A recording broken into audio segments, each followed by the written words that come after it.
The sight that met my eyes downstream stole the very breath from my lungs. A great dark shape fought the churning current. A struggle of pure endurance. It would vanish beneath the frothing surface only to reappear moments later.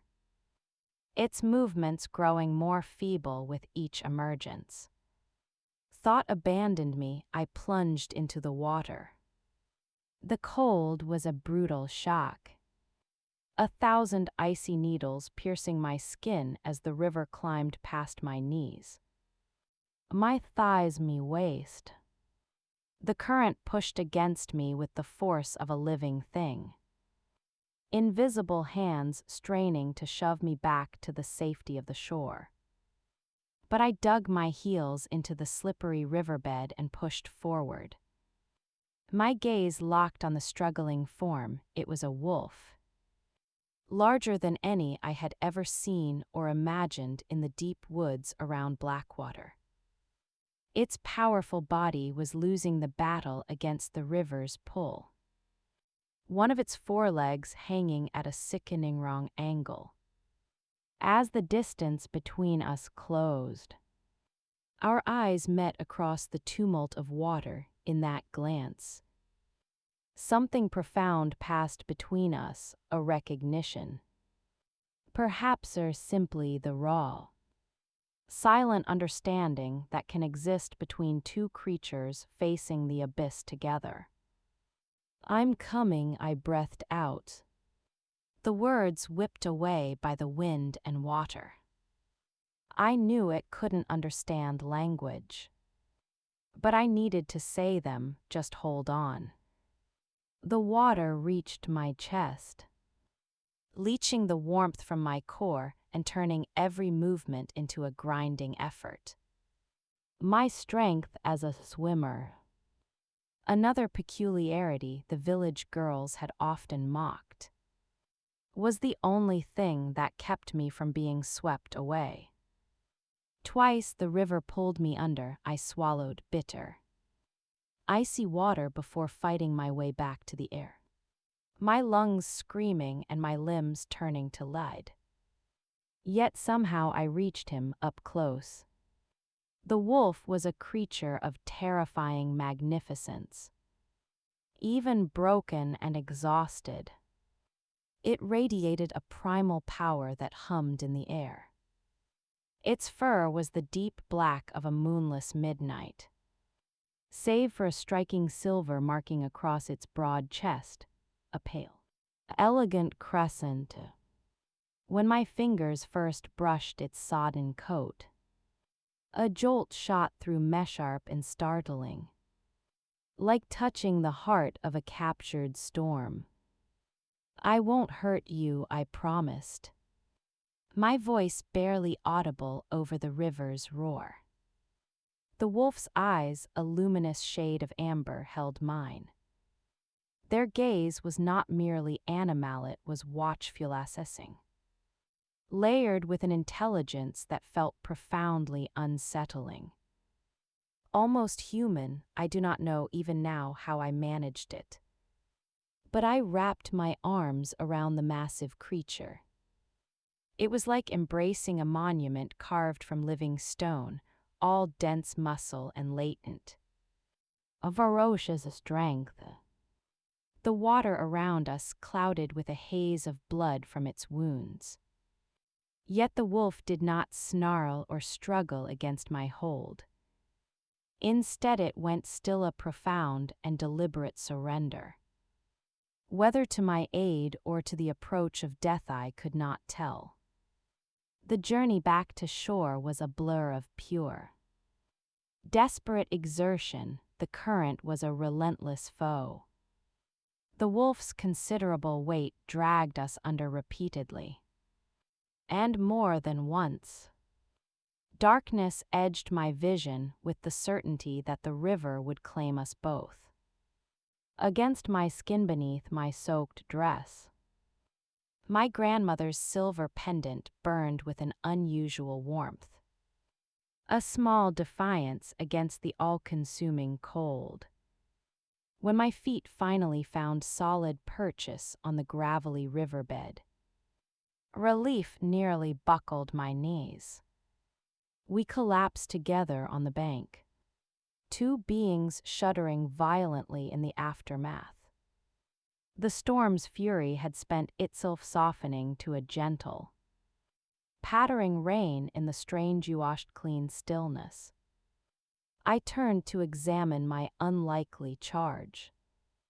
The wolf's breathing was ragged and wet. Its injured leg was clearly broken, and blood matted its fur in several places, a deep, ugly gash traced along its flank, revealing the grim reality beneath its pelt. "Who did this to you?" I whispered, my fingers moving gently through the wet fur near its wounds. Those amber eyes never left my face. The intensity of its stare should have terrified me, sent me scrambling back into the woods. Instead, it anchored me, I knew, with a certainty that brooked no argument, that I could not leave it here. To abandon it was to deliver it to death by exposure or, come morning, to the merciless efficiency of village hunters. Neither fate seemed conceivable for a creature that commanded such awe. My isolated cabin stood a 15-minute walk through the forest under ordinary circumstances. Guiding an injured wolf of such size would be a different ordeal entirely. Yet no alternative presented itself.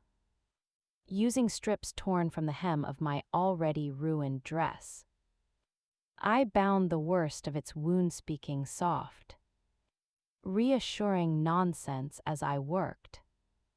The wolf remained preternaturally still, only flinching slightly when I probed a particularly tender injury. "I am going to help you," I stated, meeting its gaze squarely. "But you must trust me," as if in comprehension. The wolf released a slow shuddering exhale, its massive head dipping in a movement that resembled a nod. Fashioning a crude drag litter from sturdy fallen branches and my heavy wool cloak was the work of frantic minutes.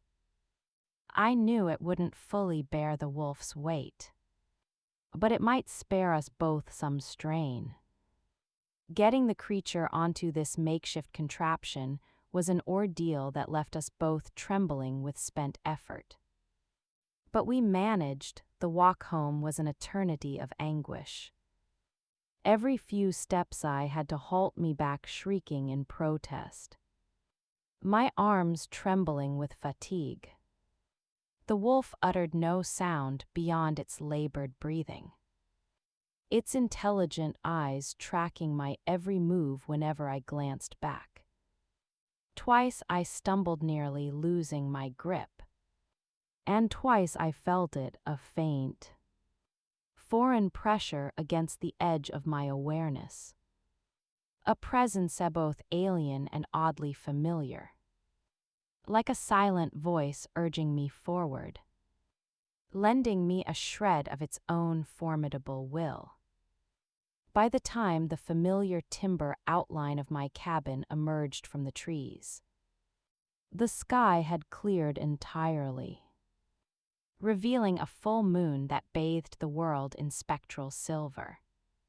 The wolf stirred, lifting its head to gaze at the celestial orb with an intensity that bordered on reverence. I recalled the elders' warnings about wolves and full moons, their fireside tales of beasts that walked as men and the perils of the deep forest after dark. For the first time since pulling the creature from the water, a sliver of pure, superstitious unease traced its way down my spine. "Almost there," I murmured, the words as much for myself as for my silent companion. My home was humble but meticulously ordered. Bundles of dried herbs hung from the ceiling beams, scenting the air with the aromas of thyme, sage, and rosemary.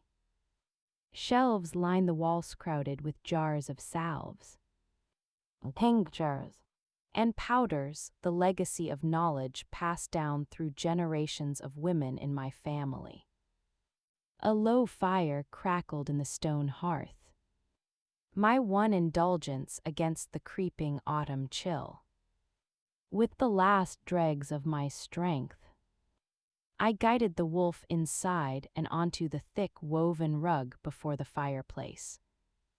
Only when I collapsed beside it, my muscles quivering uncontrollably, did the sheer strangeness of my situation crash over me. I had brought a wild predator, a creature capable of tearing out my throat with effortless ease, into the heart of my sanctuary. What have I done? I whispered into the quiet, pushing a strand of damp, pale hair from my face. The wolf's eyes tracked the movement, gleaming like molten gold in the firelight. I should have been paralyzed with fear instead. I felt an inexplicable, deepening connection to this wounded being, as if our paths had been destined to intersect in that violent river. My grandmother's pendant pulsed warmly against my skin, its rhythm oddly syncopated with the wolf's struggling breaths. "You need carrion, I can provide it," I said aloud, the sound firm in the small space. I pushed myself up on shaking limbs. "I would appreciate it if you did not destroy my home while I work." The wolf made a sound then, not a growl but a low, breathy huff that carried a startling nuance of amusement. It settled its great head upon its paws, those unwavering eyes following me as I moved to gather my healer's supplies. I worked through the remaining hours of the night, cleansed by a focused medicinal clarity. I cleaned the wounds with distilled spirits, set the broken leg as best I could with splints and linen bindings, and applied poultices of yarrow and comfrey to staunch bleeding and ward off infection. Throughout my ministrations, the wolf remained in statue of forbearance, tensing only when my touch ventured too near a site of sharp pain.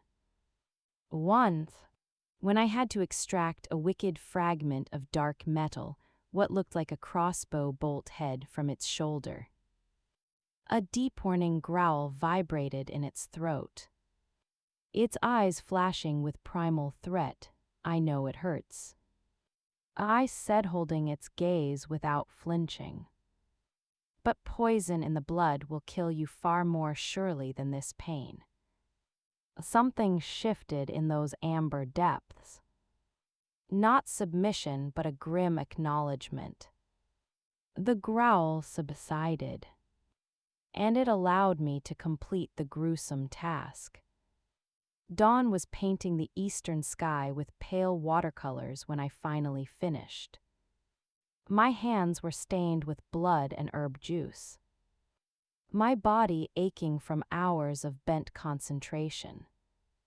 I had done all I could.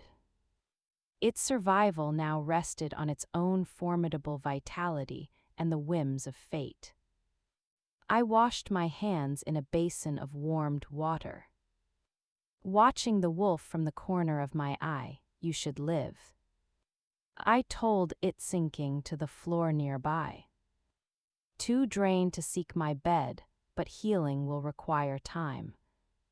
The wolf regarded me silently, its massive chest rising and falling in a steadier rhythm than before. In the gray light of morning, I could see details previously missed in the darkness and storm, old scars mapped beneath its thick fur, the extraordinary breadth of its shoulders, the regal carriage of its head even in repose. This was no ordinary forest wolf. That much was unmistakable, a memory surfaced. One of my grandmother's stories about the distant lands beyond the northern mountains. Tales of wolves that were more than wolves. And of kings who wore fur under the full moon. Foolish fairy tales the villagers called such lore. My exhausted mind was clearly weaving magic from mere coincidence. Yet as sleep finally dragged me under, I could not shake the conviction that I had pulled something far more significant than a mere animal from that raging river. And that nothing in my quiet, solitary life would ever be the same. The last thing I saw before dreams took me was the wolf's amber eyes. Open and aware, watching, considering, waiting. I awoke to the distinct sensation of being observed. Sunlight streamed through the single small window of my cabin, illuminating dancing motes of dust in its golden beams. For a disorienting moment I lay still, my body protesting in a chorus of aches from yesterday's ordeal. Then memory returned in a vivid flood, and I bolted upright. The wolf was still there, lying exactly where it had been the night before. Those unnerving amber eyes were fixed on me with an intensity that felt like a physical touch. Its chest rose and fell in a steady, strong rhythm. A wave of relief washed through me. It was healing. "You're still here," I said, my voice rough with sleep. "That is a promising start," rising gingerly. I stretched my complaining muscles and moved to inspect my patient. The wolf watched my approach, its gaze analytical rather than fearful. As I knelt beside it, its nostrils flared delicately, as if committing my scent to some profound memory. "The bandages need changing," I explained, feeling slightly foolish for speaking to it as one would to a person. "This may cause discomfort." As I worked, my initial observations solidified into certainty. This creature defied natural law. Wounds that should have taken weeks to show improvement appeared days into their mending. The broken leg, though still bound, seemed to bear its weight with less distress than was conceivable. Most telling was its demeanor, the calculated patience, the watchful intelligence, the unmistakable sense that it was measuring my every action with a keen, cognitive mind. "What are you?" I whispered, my fingers pausing in the thick warm fur of its neck. The wolf merely blinked slowly, offering no answers I could decipher. My stomach clenched with a sharp hunger pang, reminding me I had not eaten since before the storm. I rose and moved to my small kitchen area, acutely aware of the wolf's gaze tracking my progress across the room. I sliced bread from yesterday's loaf, spread it with wild honey and cut a small apple on impulse. I took several strips of dried venison from my winter stores. Returning to the wolf's side, I extended a piece of the meat. "You must be hungry." The wolf regarded the offering for a long moment, then leaned forward and took it from my fingers with a delicate precision that sent a fresh chill down my spine. Its teeth never brushed my skin. No wild animal possessed such controlled restraint. We shared this silent, improbable breakfast, the wolf accepting each piece I offered while I ate my simpler fare. As the morning deepened, A practical concern asserted itself. My stores of healing herbs were depleted, and I had promised deliveries of remedies to several villagers. Their mistrust of me was a constant, quiet hum in the background of my life, but their need for my grandmother's recipes often overcame their suspicion. I must leave for a few hours, I told the wolf. Gathering my woven basket and cloak, you will be safe here. I hesitated at the door, casting a look back at the formidable creature taking up half my floor. Please do not redecorate in my absence. The wolf emitted that same soft-thumping sound, almost like a stifled laugh, and settled its head more firmly on its paws. An image of resigned patience. Shaking my head at my own fancy, I stepped outside and latched the door firmly behind me. The village of Blackwater lay nestled in the valley below. A cluster of stone and timber houses huddled around a central square. The familiar sounds of mundane life, the chop of wood, children's shouts, the distant ring of the blacksmith's hammer floated up the path. As always, my appearance caused a subtle ripple of unease. Conversations hushed. Women gathered their children closer. Men offered stiff nods or pointedly looked away. I kept my posture straight and my expression neutral, the practiced shield I had worn since girlhood. My destination was the apothecary, where I traded my tinctures and salves for coin and supplies. Old Macias, who owned the shop, was one of the few who treated me with something akin to respect. He examined my latest bottles with a critical eye, then nodded. Your yarrow tonic pulled Widow Cooper's youngest back from fever last week, he said, counting copper coins into my palm. Though she'd sooner blame the dawn dew than credit your hand. I accepted the coins with a tight smile. The child's recovery is credit enough. He leaned closer, his voice dropping. There is talk, girl, of strangers in the valley. Men from beyond the mountains asking questions. My pulse stuttered. What manner of questions? About the forest, about unusual occurrences. His aged but sharp eyes studied me. They arrived yesterday during the storm. Armed, rough-looking, said they were tracking something. Oh, the arrowhead I dug from the wolf's flesh flashed in my mind. Did they say what? Macias shook his head, lowering his voice further. But they paid with silver coins marked with a crescent moon. Never seen their like. My hand flew to my grandmother's pendant. Hidden beneath my dress, a crescent moon. Like the marking on the wolf's chest, a coincidence. It had to be cautious, Macias warned, pressing my wrapped herbs into my hands.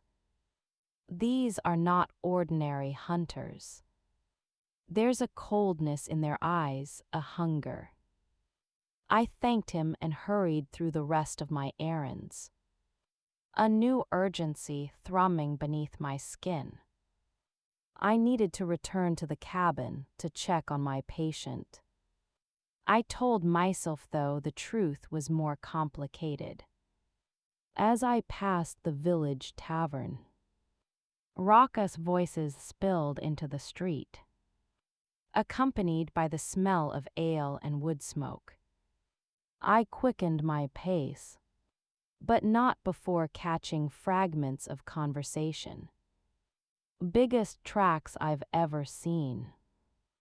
offering gold for information. Said it's a king they're hunting, not a beast. A chill that had nothing to do with the autumn air seized me. I clutched my basket tighter, my knuckles whitening. I was nearly past when the tavern door swung open and a group of men emerged. Strangers, they wore dark practical leathers, and weapons hung from their belts with a comfortable, menacing familiarity. Their leader was a tall man with a jagged scar running from temple to jaw. He scanned the square with a predatory focus that missed nothing. When his gaze landed on mate sharpened. Turning cold and calculating, "You there, girl," he called. His accent thick and guttural, a word. Every instinct screamed to run. But flight would only confirm suspicion. I stopped, forcing my expression into one of blank curiosity as he approached. Up close his eyes were an unsettling pale gray, like winter ice and utterly devoid of warmth. "You live alone in the forest?" he demanded. "I do." He began to circle me slowly. "The villagers say you know these woods better than any." I gripped my pendant through the fabric of my dress. "I gather herbs, nothing more." "And did you gather herbs during yesterday's storm?" His voice was deceptively smooth. "Did you see anything unusual by the river, perhaps?" My mouth went dry. How could he possibly know? The storm was too fierce. I stayed indoors. The man leaned closer, his nostrils flaring slightly. I fought not to recoil. "Is that so?" he murmured. "You smell of wolf, little healer." Terror, cold and absolute, locked my joints. My mind raced. "I treated a hunter's hound this morning," I lied swiftly. "It was injured in the storm." "A hound?" His smile was a thin, cruel line. "May I see this hound?" "It is gone. Its master collected it." I held his icy gaze, though my heart battered my ribs. "Now, if you'll excuse me, I have deliveries." I moved to step around him, but his hand shot out, gripping my wrist with bruising force. "If you're lying." He whispered, his face inches from mine, his breath foul. "If you're hiding him, there is nowhere in these mountains you will be safe. Release her, Dravk." The new voice was a command, clean and sharp as a blade. I turned to see another stranger approaching. He was younger than the first, with dark hair tied back from a stern, handsome face. He carried an air of quiet authority that contrasted starkly with Dravk's blatant menace. "The girl knows something," Dravk insisted, though his grip loosened. "And terrifying her will surely make her eager to help us." The newcomer replied dryly. He turned to me, his expression softening a degree. "Forgive my companion's manners. We are searching for something valuable lost in the woods during the storm." "I cannot help you," I said, rubbing my throbbing wrist. "I know of nothing in these woods more valuable than the herbs I gather." The dark-haired man studied me, a flicker of something recognition crossing his features. His gaze dropped to where my hand still clutched at my concealed pendant. "That necklace," he said, his voice quieter. "May I see it?" A deep reluctance coiled within me, but I slowly withdrew my hand, revealing the silver pendant, a crescent moon cradling a delicately wrought wolf. My grandmother's heirloom, the man's expression shifted. A complex dance of surprise and something unreadable before it smoothed into neutrality. Interesting, he murmured, very interesting. It was my grandmother's, I said defensively, of course. He inclined his head slightly. Thank you for your time. Come, Dravk, the girl clearly knows nothing. Dravk looked ready to argument with a last venomous glance at me. He followed the other man back toward the tavern. I did not wait. The moment they turned, I fled, my basket bouncing against my hip as I hurried toward the forest path, only breaking into a run when the trees closed around me, swallowing me in their protective shadows. I burst through my cabin door, my heart hammering against my throat. The wolf's massive head lifted instantly, a low growl building in its chest until it recognized me. The sound cut off, replaced by a concerned whine as it scented the air, smelling my fear. The stranger's confrontation, they're looking for you. I gasped, dropping my basket and sinking to the floor beside it. Men from beyond the mountains. They have silver coins marked with a crescent moon. My fingers found my pendant like this.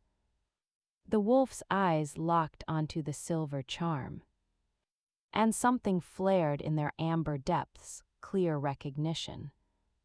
It tried to rise, a low sound of frustration escaping it. No, don't, I urged, placing a gentle hand on its shoulder. You'll tear the wounds open. It subsided reluctantly. But its agitation vibrated in the air. It pawed at the ground, then nudged my hand holding the pendant, clearly trying to communicate something urgent, something vital. I don't understand, I said, frustration edging my voice. Who are you? What do they want? The wolf stared at me. And for a breathtaking moment, the intelligence in its gaze seemed to strip away the animal mask entirely. I saw a solar consciousness, looking out from behind those golden eyes. Then it blinked, and the impression faded. Though the knowing watchfulness remained, I sighed, the adrenaline seeping away to leave exhaustion in its wake. Well, whoever you are, they suspect someone aided you. That man, Dravk, he said. I smelled of wolf. I shuddered at the memory of his cold, assessing sniff. They will come here, it's only a matter of time. A low, resonant growl echoed in the small cabin. The wolf's gaze fixed on the door as if it could see our pursuers already approaching. We cannot stay, I realized aloud. We must leave.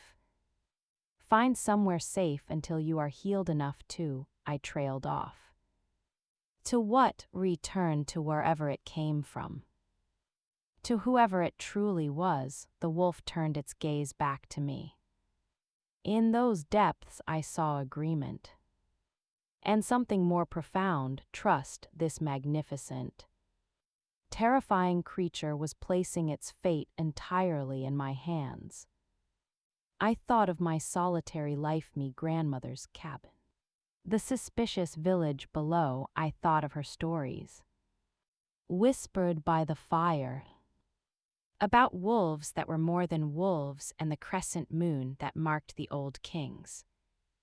We leave tonight, I decided, my voice firm. When the moon rises, there is a place my grandmother showed me. Deep in the forest, a cave behind a waterfall where she said the old magic still lingers. No one else knows of it, the wolf huffed softly. A warm breath against my arm and leaned into my touch. That's strange. faint pressure nudged at the edge of my mind again, gratitude. Acknowledgement, a shared resolution, for better or worse. I read more to myself than to it. We are in this together now. As twilight draped the forest in shades of violet and indigo, we slipped away from the cabin. The wolf moved with more surety than I had dared hope. Its limp pronounced but not crippling. Whatever extraordinary vitality fueled its recovery was our greatest ally. Still, our progress was a slow, careful trek away from known paths. I had packed only essentials, herbs and bandage-streed food, a blanket, flint and steel, and my most precious possession, my grandmother's leather-bound journal. It contained not only her healing lore but also the old stories, the ones dismissed as superstition. I had a growing certainty they held the keys I now needed. We moved deeper into the ancient heart of the forest. Moonlight filtered through the canopy in scattered silver coins. Illuminating our way, the wolf stayed close, its shoulder often brushing my leg a solid, reassuring presence several times. It nudged me to alter our coursing each time I obeyed, trusting its instincts over my own knowledge of these woods. An hour into our journey, the wolf froze. The fur along its spine lifted and a low, subaudible growl vibrated through the silence. I stilled beside it, straining my senses. At first, there was only the usual nocturnal chorus. Then I heard it, voice distant but distinct, and the unmistakable crunch of boots on dry leaves. Hunters, I breathed. The wolf's muscles coiled, a predator ready to spring. I placed a restraining hand on its shoulder. No. You're not strong enough yet, we need to hide. After a tense moment, it relaxed minutely. I scanned the dense undergrowth frantically. The voices were drawing nearer. I could make out Dravk's harsh tone among them. They were following our trail, but how? The wolf nudged me urgently toward a steep, brush-choked ravine. Understanding dawned. The stream at the bottom would mask our scent. We half-slid, half-clambered down the embankment. At the bottom, a shallow-issy creek burbled over mossy stones. Without hesitation, I waded in, gesturing for the wolf to follow. We moved downstream in the water, leaving no trail to follow. They are not ordinary men, I whispered as we walked. Dravk, it was as if he could smell you on me and the other. The way he looked at my pendant, I touched the silver at my throat. What are they, what are you? The wolf offered no answer. Only a steadfast forward momentum, yet. The conviction grew that it understood my questions and was constrained from answering. We followed the stream for nearly a mile before climbing out onto a rocky shelf that would hold no footprints. My feet were numb, but fear was a potent fuel. The wolf stayed close, its body radiating a warmth I felt even through the chill air. The journey to the hidden waterfall was longer and more arduous than I remembered from childhood trips with my grandmother. The forest grew wilder, the terrain more broken, strange. Night-blooming flowers began to appear along our path, their petals glowing with a faint, ethereal blue-green bioluminescence. Moonshadow blooms, my grandmother had called them. She said they only grew where the veil between worlds was thin. "We are close," I murmured. "These flowers only grow near the falls." The wolf's ears pricked forward, its pace quickening despite its injury, as if it recognized our destination. Soon the distant roar of falling water reached us. We crested a rise, and there it was, the starfall. A silver ribbon of water cascading down a sheer rock face, catching the moonlight and transforming it into a shower of liquid diamonds. The pool at its base was mirror calm, perfectly reflecting the star-strewn sky, creating the illusion of a doorway into the heavens themselves.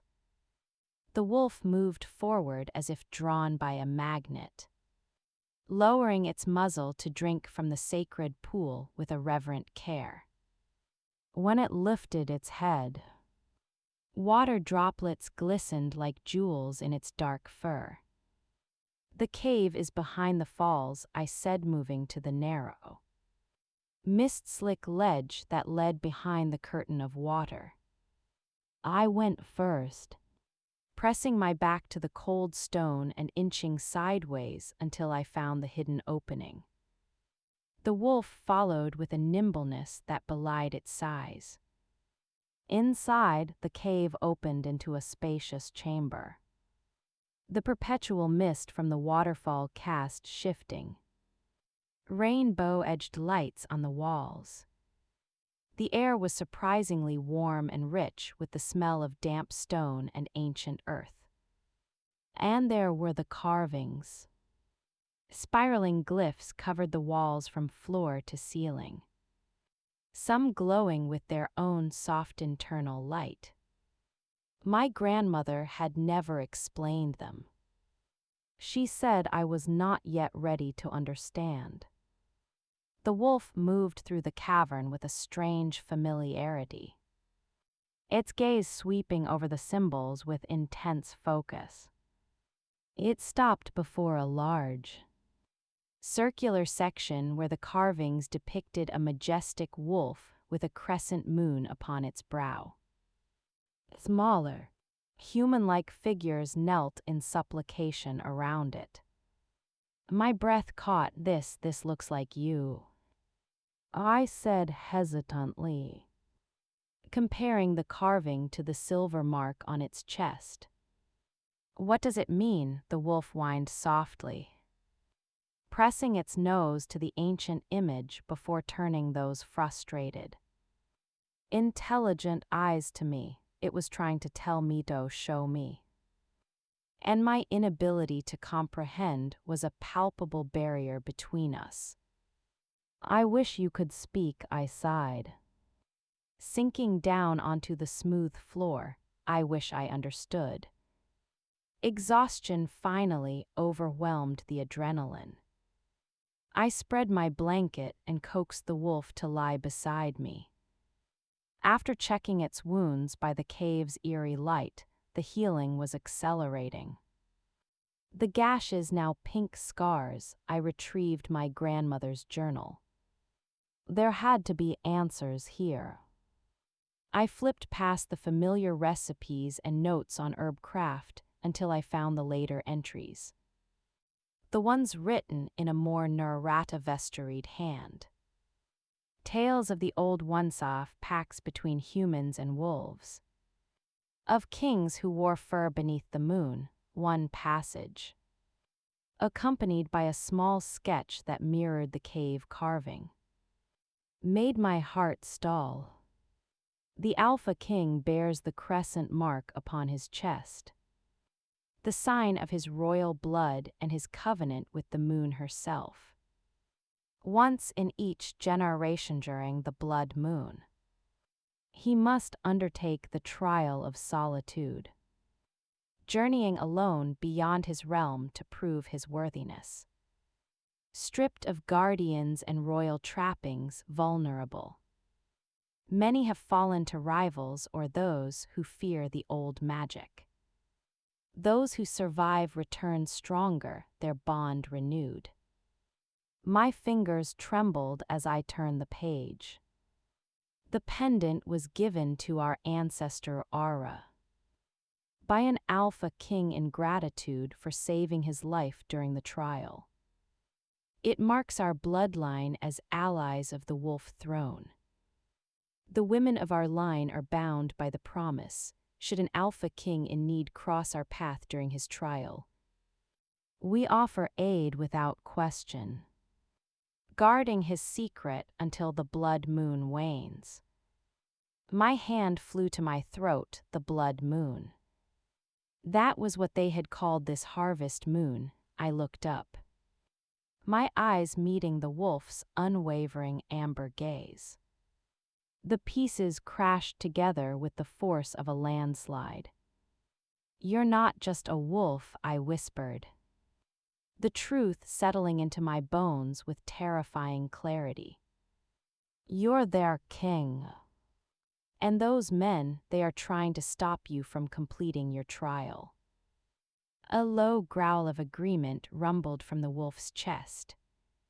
It shifted closer, its massive head coming to rest gently against my leg.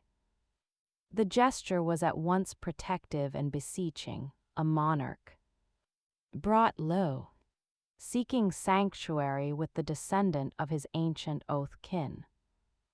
My grandmother had known. She had been preparing me for this.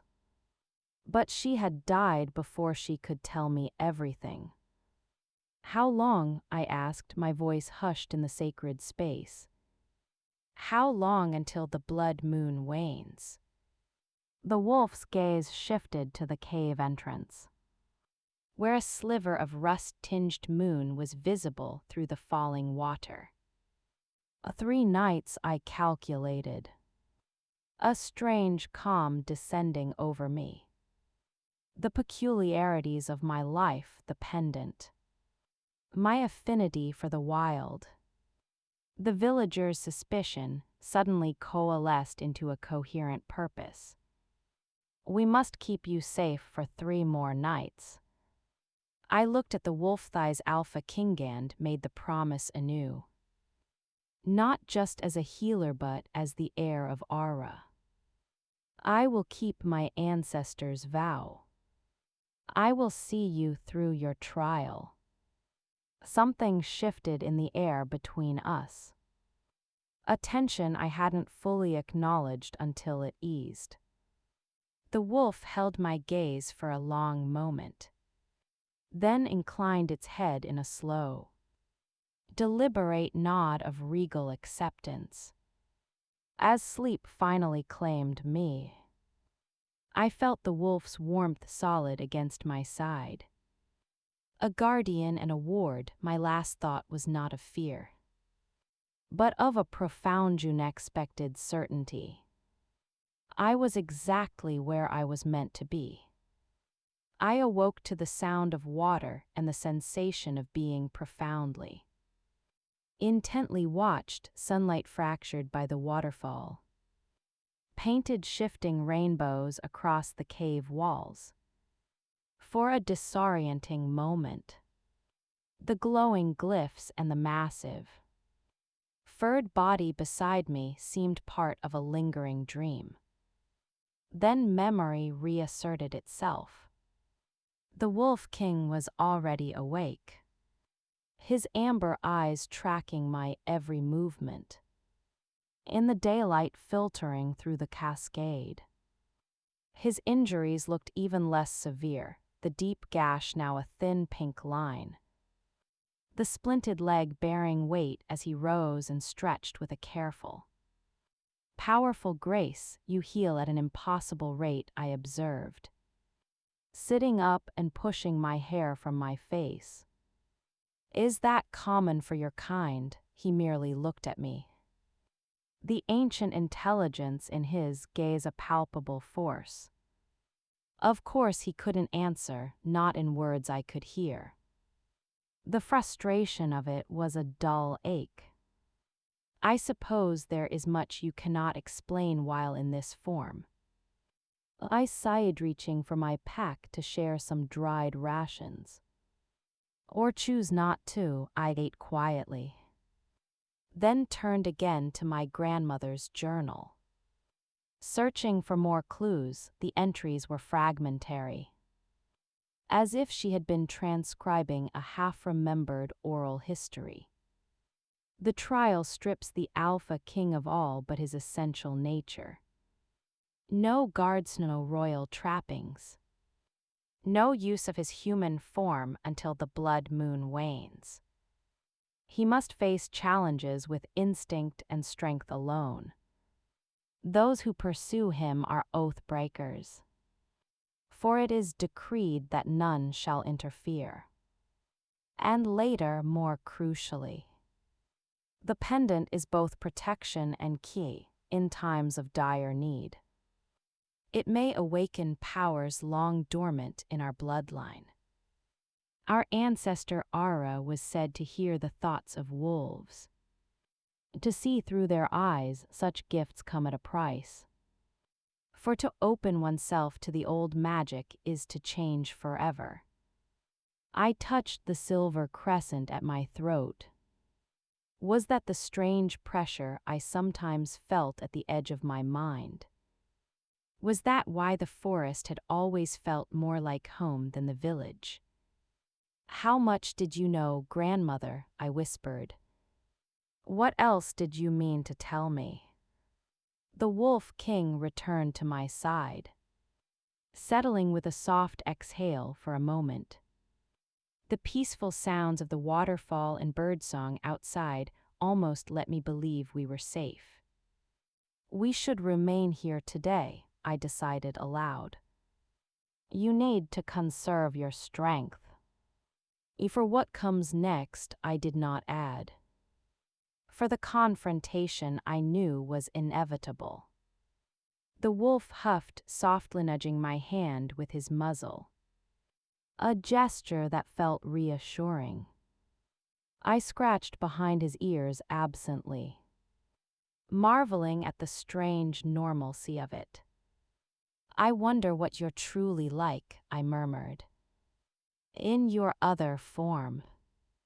Are you as proud and dismissive as the village elders? Or does wearing fur teach humility, even to kings? His amber eyes held minimed in them. I saw a flash of wry humor. And then I felt it again, that brush against my mind. Stronger this time. Not words but clear impressions, pride tempered by duty. Loneliness amidst power. Curiosity about this human who speaks so plainly to a king. I jerked my hand back, startled. Was that you? The wolf cocked his head, his gaze intense. The impression came again, clearer, surprise, interest. A question. You felt that? I think so, I stammered. My pulse quickening with a mixture of excitement and dread. I clutched the pendant. The journal said my ancestor could hear wolves' thoughts. Is that what's happening? Affirmation. Encouragement to reach back. Hesitantly I closed my eyes, trying to quiet the noise of my own fear. I focused on the pendant, imagining it as a bridge. A conduit forged of ancient promises. Can you hear me? I thought, directing the question toward him. The response wasn't instant, but when it came, it was unmistakable. A surge of triumph and wonder that was not my own, followed by a coherent thought, faint but clear, yes. Faintly but yes, the old blood remembers. My eyes flew open, he was watching me. Something like respect kindling in his gaze. This is impossible, I breathed. The impression I received carried a distinct edge of amusement. Says the woman conversing with a wolf. A startled laugh escaped me, fair point. I gathered my courage. Why me? Why was I the one to find you? The answer came as a cascade of impressions. Fate. The pendant, bloodlines, ancient promises. Then, more clearly, the trial requires an ally. The old magic guided me to you. You were nearly dead, I pointed out. That seems poor guidance. A flash of rueful acknowledgement. The trial tests in unexpected ways. Perhaps I needed to be humbled to accept help, humbled. I pushed, a smile touching my lips, so you are arrogant. That mental huff of laughter again. Then his mood shifted, darkening. Images flashed, hunters closing in time slipping away. Danger targeting not just him but me for aiding him. Dravk and the others, I thought grimly, who are they? The images clarified. Men who could take shapes between wolf and human. A rival pack from northern territories, ancient grudges. A contested throne. A trial seen as the perfect chance to eliminate a young king. They're like you, I realized, but not of your pack. Oathbreaker scheme, the confirmation laced with cold fury. They would end my bloodline. The crescent moon has ruled these mountains for 1,000 years. They seek to break that covenant. The weight of it settled on me anew. This was no simple act of mercy, I was sheltering a king. And his death would unleash chaos in a hidden world. 3 days, I thought. We must keep you alive for 3 more days, confirmation. Tinged with frustration at his vulnerability and a deep, surprising gratitude for my understanding. Can the others track us using their abilities? I asked, thinking of Dravk's unnaturally keen scenting. Partially. They cannot take full wolf form during the blood moon. But they can access wolf senses, smell, hearing, speed. It gives them an advantage, and the dark-haired man. Valen. A complex surge of emotion, betrayal, bitter history. My father's advisor, now a traitor. I absorbed this in silence, a simple herb gatherer. Caught in a web of royal intrigue and ancient magic, so. I thought with a mental shake of my head. My great-great-grandmother's promise has landed me here. Harboring a fugitive king from shape-shifting assassins. The Wolf King nudged my hand, sending impressions of respect and a surprising sense of kinship. You bear the weight with grace, do I have a choice? There is always a choice, responded. Showing me images of other paths I could have taken, leaving him in the river. Betraying him, fleeing alone, you chose courage.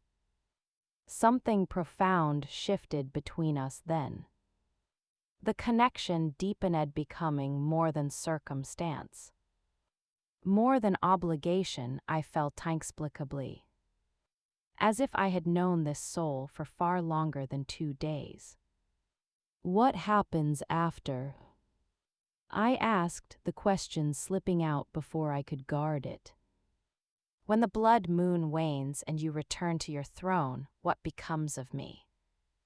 His response was not vague. Images flowed into my mind, a stone fortress built into a mountain peak. Halls filled with both humans and wolf kind. A place of honor beside a throne, a life of purpose. Far from the suspicious whispers of Blackwater. If you wish, it came the careful thought. Laced with a vulnerability that mirrored my own. There would be a place for you, you don't even know me. I know your courage, your compassion, your strength. I know you saved a dying king when others would have turned away. I know. His thought broke off abruptly. His body tensed, ears pricked toward the cave entrance. A low growl vibrated in his chest. What is it, hunters? Close, I scrambled up, heart hammering. How? The old places call to our kind. They would know of this sanctuary, then we go now. Is there another way out?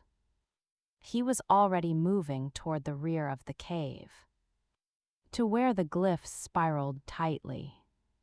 He placed a massive paw on a specific carving, a crescent moon, and pushed. With a soft grating of stone, a section of the wall swung inward, revealing a dark, narrow passage.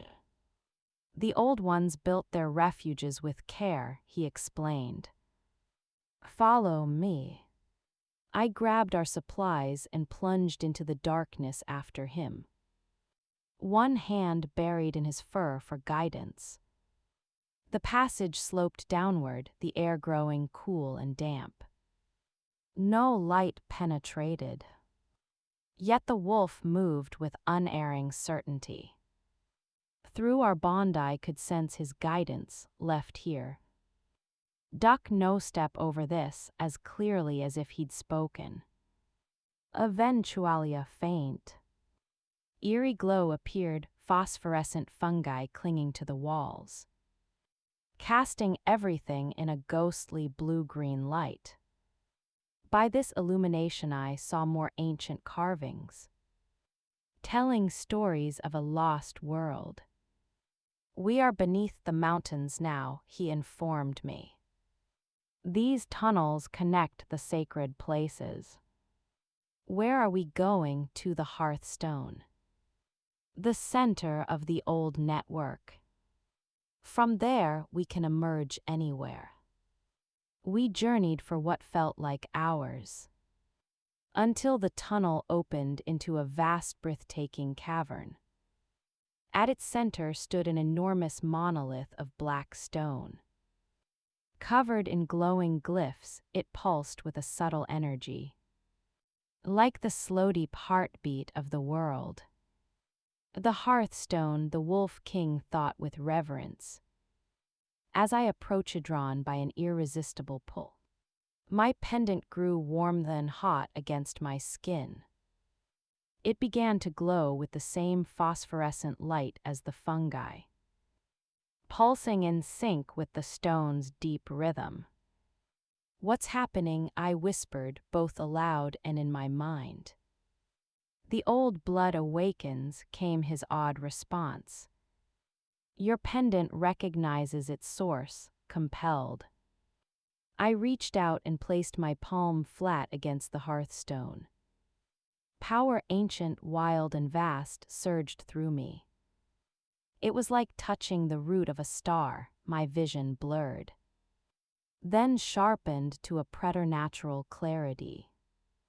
Piercing the gloom, scents exploded in my nose, minerals. Damp, a wolf's musk, and beyond, the distant pine of the surface. Sounds clarified, dripping water, scurrying creatures. Wind over distant peaks. And our connection, it blazed open, wide, and clear. No longer impressions, but fully formed thoughts flowed between us. Ara's blood runs true, in Yauhai's voice echoed in my mind, rich with wonder. The Hearthstone has awakened what was always dormant. I gasped, pulling my hand back as if burned. The heightened senses receded slightly but did not vanish. I was changed. What did it do to me, not to you? He corrected gently, his amber eyes reflecting the glow from my pendant. For you. It awakened the gift of your bloodline. I can hear you, I said aloud, stunned, clear as day. And you, the bond is complete. The word bond hung between us. Heavy with unspoken significance is this permanent that. He thought High's mental voice careful. Depends on choices yet to be made, but now we must move. They will not have given up, as if summoned a distant. Unnatural howl echoed through the tunnels behind us. Raising the hair on my neck, the hunt was still on. And I was no longer just a healer trying to help a wounded animal. The hearthstone had awakened a legacy, and with it, a strength I would need to survive the nights to come. Emerging from the subterranean world into the high meadow was like being born anew. The late afternoon sunlight was momentarily blinding after the phosphorescent gloom of the tunnels. When my vision cleared, I drew a sharp breath of pure thin air. We stood in a rolling alpine meadow. A tapestry of late-season wildflowers stretching toward distant, snow-capped peaks that clawed at a sky of impossible blue. The air carried the clean scents of pickled stone and a wild, primal aroma that spoke of freedom and untouched places. The Wolf King paused, scanning the majestic expanse with a predator's alertness. "We have crossed the old boundary," informed me, a thread of satisfaction in his mental voice. "We are within my territory now. Though still far from the stronghold, will that stop them?" I asked, still marveling at the seamless clarity of our communication. "It will make them more cautious," answered, "but not deter them. They have already broken sacred law by interfering with the trial. Trespass will seem a minor transgression." We moved swiftly, keeping to the shadows of wind-gnarled pines that dotted the meadow. My newly heightened senses were a constant, overwhelming symphony. I heard the whisper of each blade of grass we crushed, the distant cry of a hunting eagle, the subtle shift in the breeze most vividly of all. I was aware of the Wolf King himself, the controlled power in his stride, his unwavering focus, the constant, vigilant scan of our surroundings, all transmitted to me through our deepened bond. "What is the plan?" I asked as we reached the meadow's edge, where the ground fell away into a steep rocky ravine. "Do we just find a place to hide until the moon wanes?" His thoughts carried a blend of resolve and frustration. "We continue northeast. There is an outpost near the Shadow Ridge, a shelter used by my scouts. We can rest there." Then a cold, sharp edge entered his mental tone.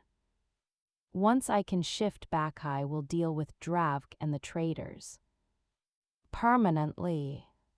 The ruthless finality of it sent a chill through me.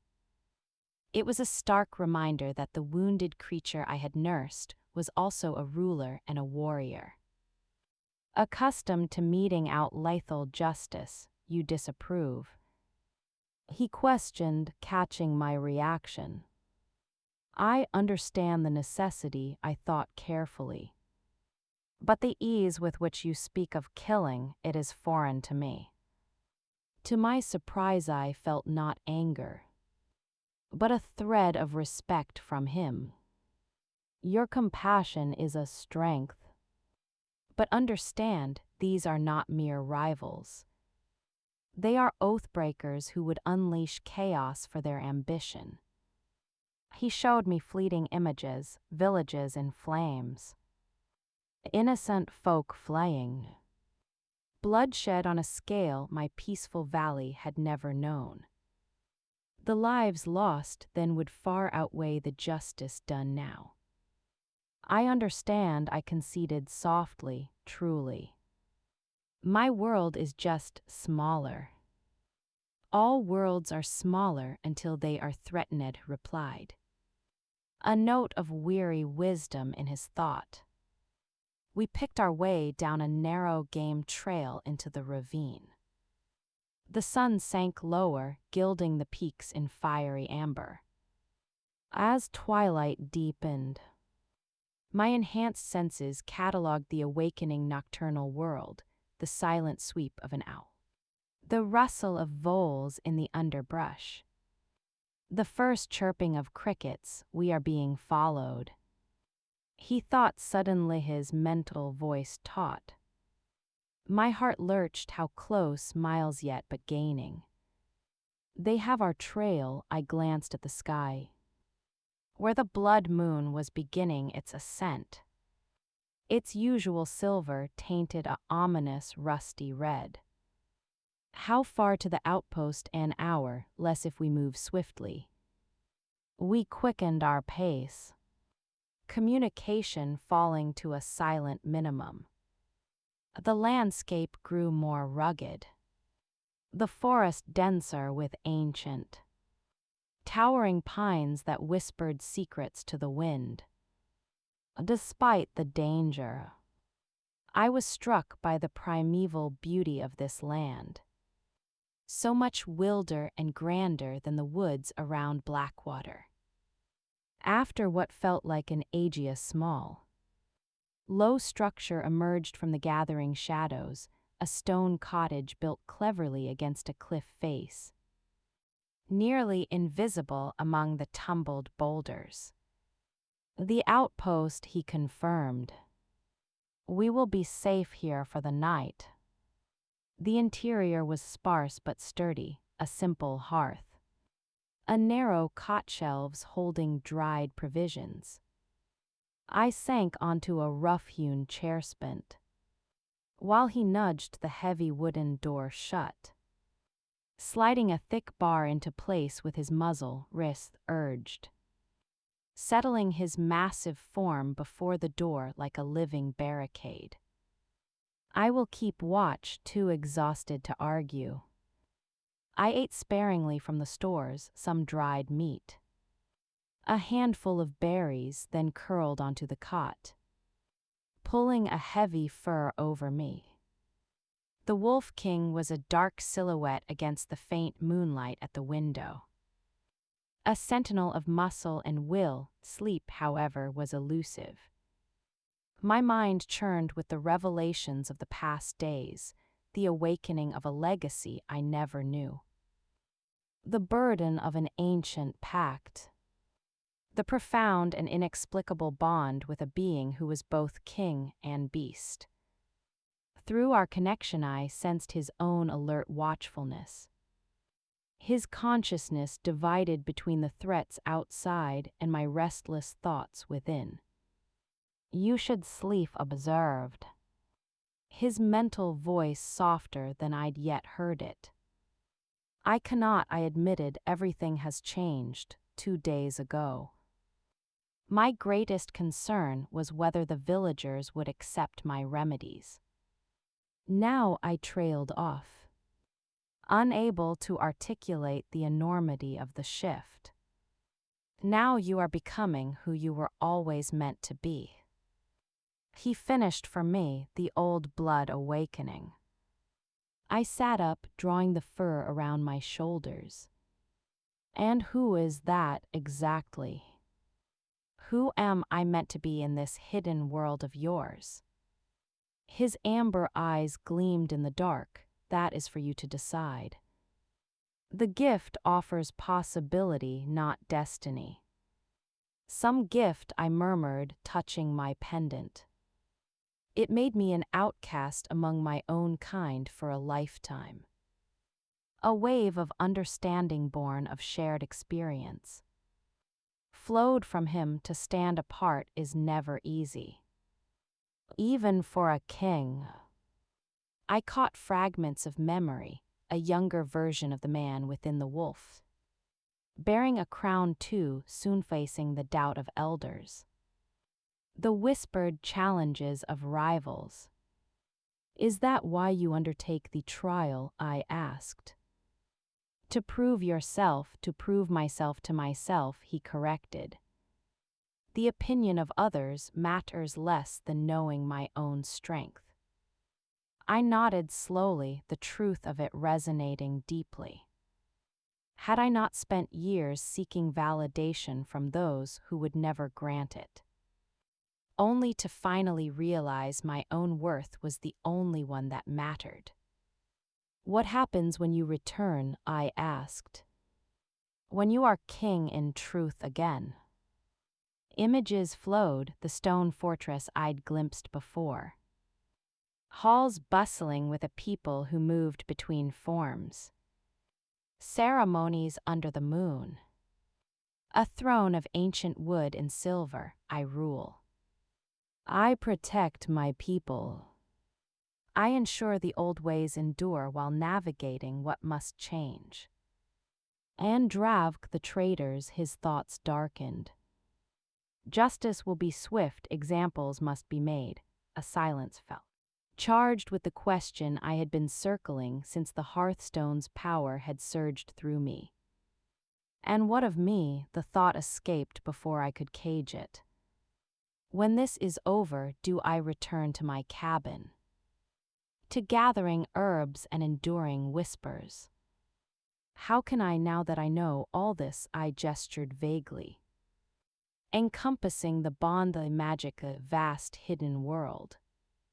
The Wolf King rose from his post and crossed the small room to stand before me. Even sighted, I had to look up to meet his gaze. His presence was overwhelming, power and majesty contained in a form of fur and fierce intelligence. What do you want? He asked. The question resonating with a vulnerability that surprised me. I don't know, I confessed. I don't even know what is possible. Anything is possible. Came his response, accompanied by vivid images that made my breath catch. Myselfin finely crafted clothes. Walking those stone halls. Advising healers in a chamber filled with herbs and ancient texts. Standing beside a throne, me pendant gleaming. As petitioners approached, marked not as an outcast but as an ally, a friend. Something more, you would take me with you? I asked, hardly daring to believe, if you wished it. His mental voice was carefully measured. But I sensed the emotions he held in check, hope and certainty.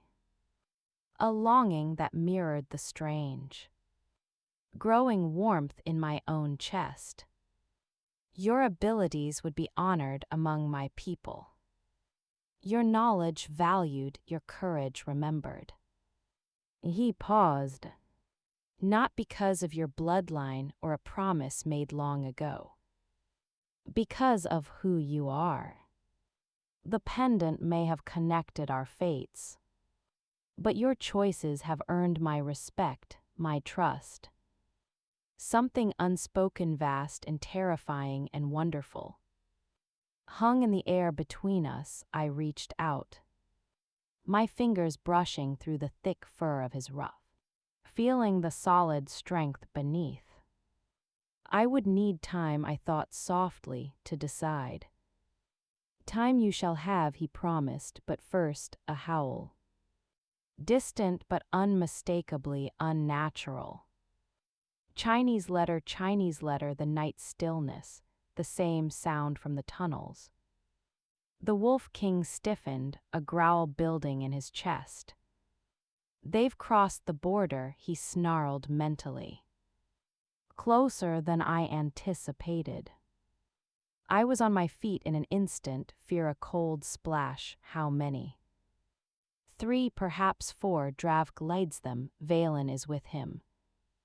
Can we outrun them? Not in the dark, not on their terms. And you need rest, then what choice do we have? We cannot fight them, not while you're bound by the trial. He was silent for a long moment. His mind churning with strategy. Finally, resolution crystallized. We make our stand here. This outpost was built for defense. And we have one advantage they do not expect. What advantage? His amber eyes fixed on me. And specifically on the pendant that glowed with a soft, steady light at my throat. The old blood awakened. They expect me weakened with a simple human healer. They do not know what the hearthstone revealed in you. I don't know what it revealed either, I protested. I can sense more, hear your thoughts. But I don't know how to fight creatures like them. You will not fight as they do, he assured me. The old magic works differently. Your ancestor Aura did not defeat enemies with claw and fang, but with the power of the pendant, the ability to connect. To influencido bind, I clutched the silver crescent. It was warm, almost hot, I don't know how. The knowledge is in your blood, awakened. You must trust yourself. Another howl, closer now, perhaps only a mile away. The hunt was at our doorstep, the Wolf King's hackles rose, his powerful frame vibrating with readiness. They come, he warned.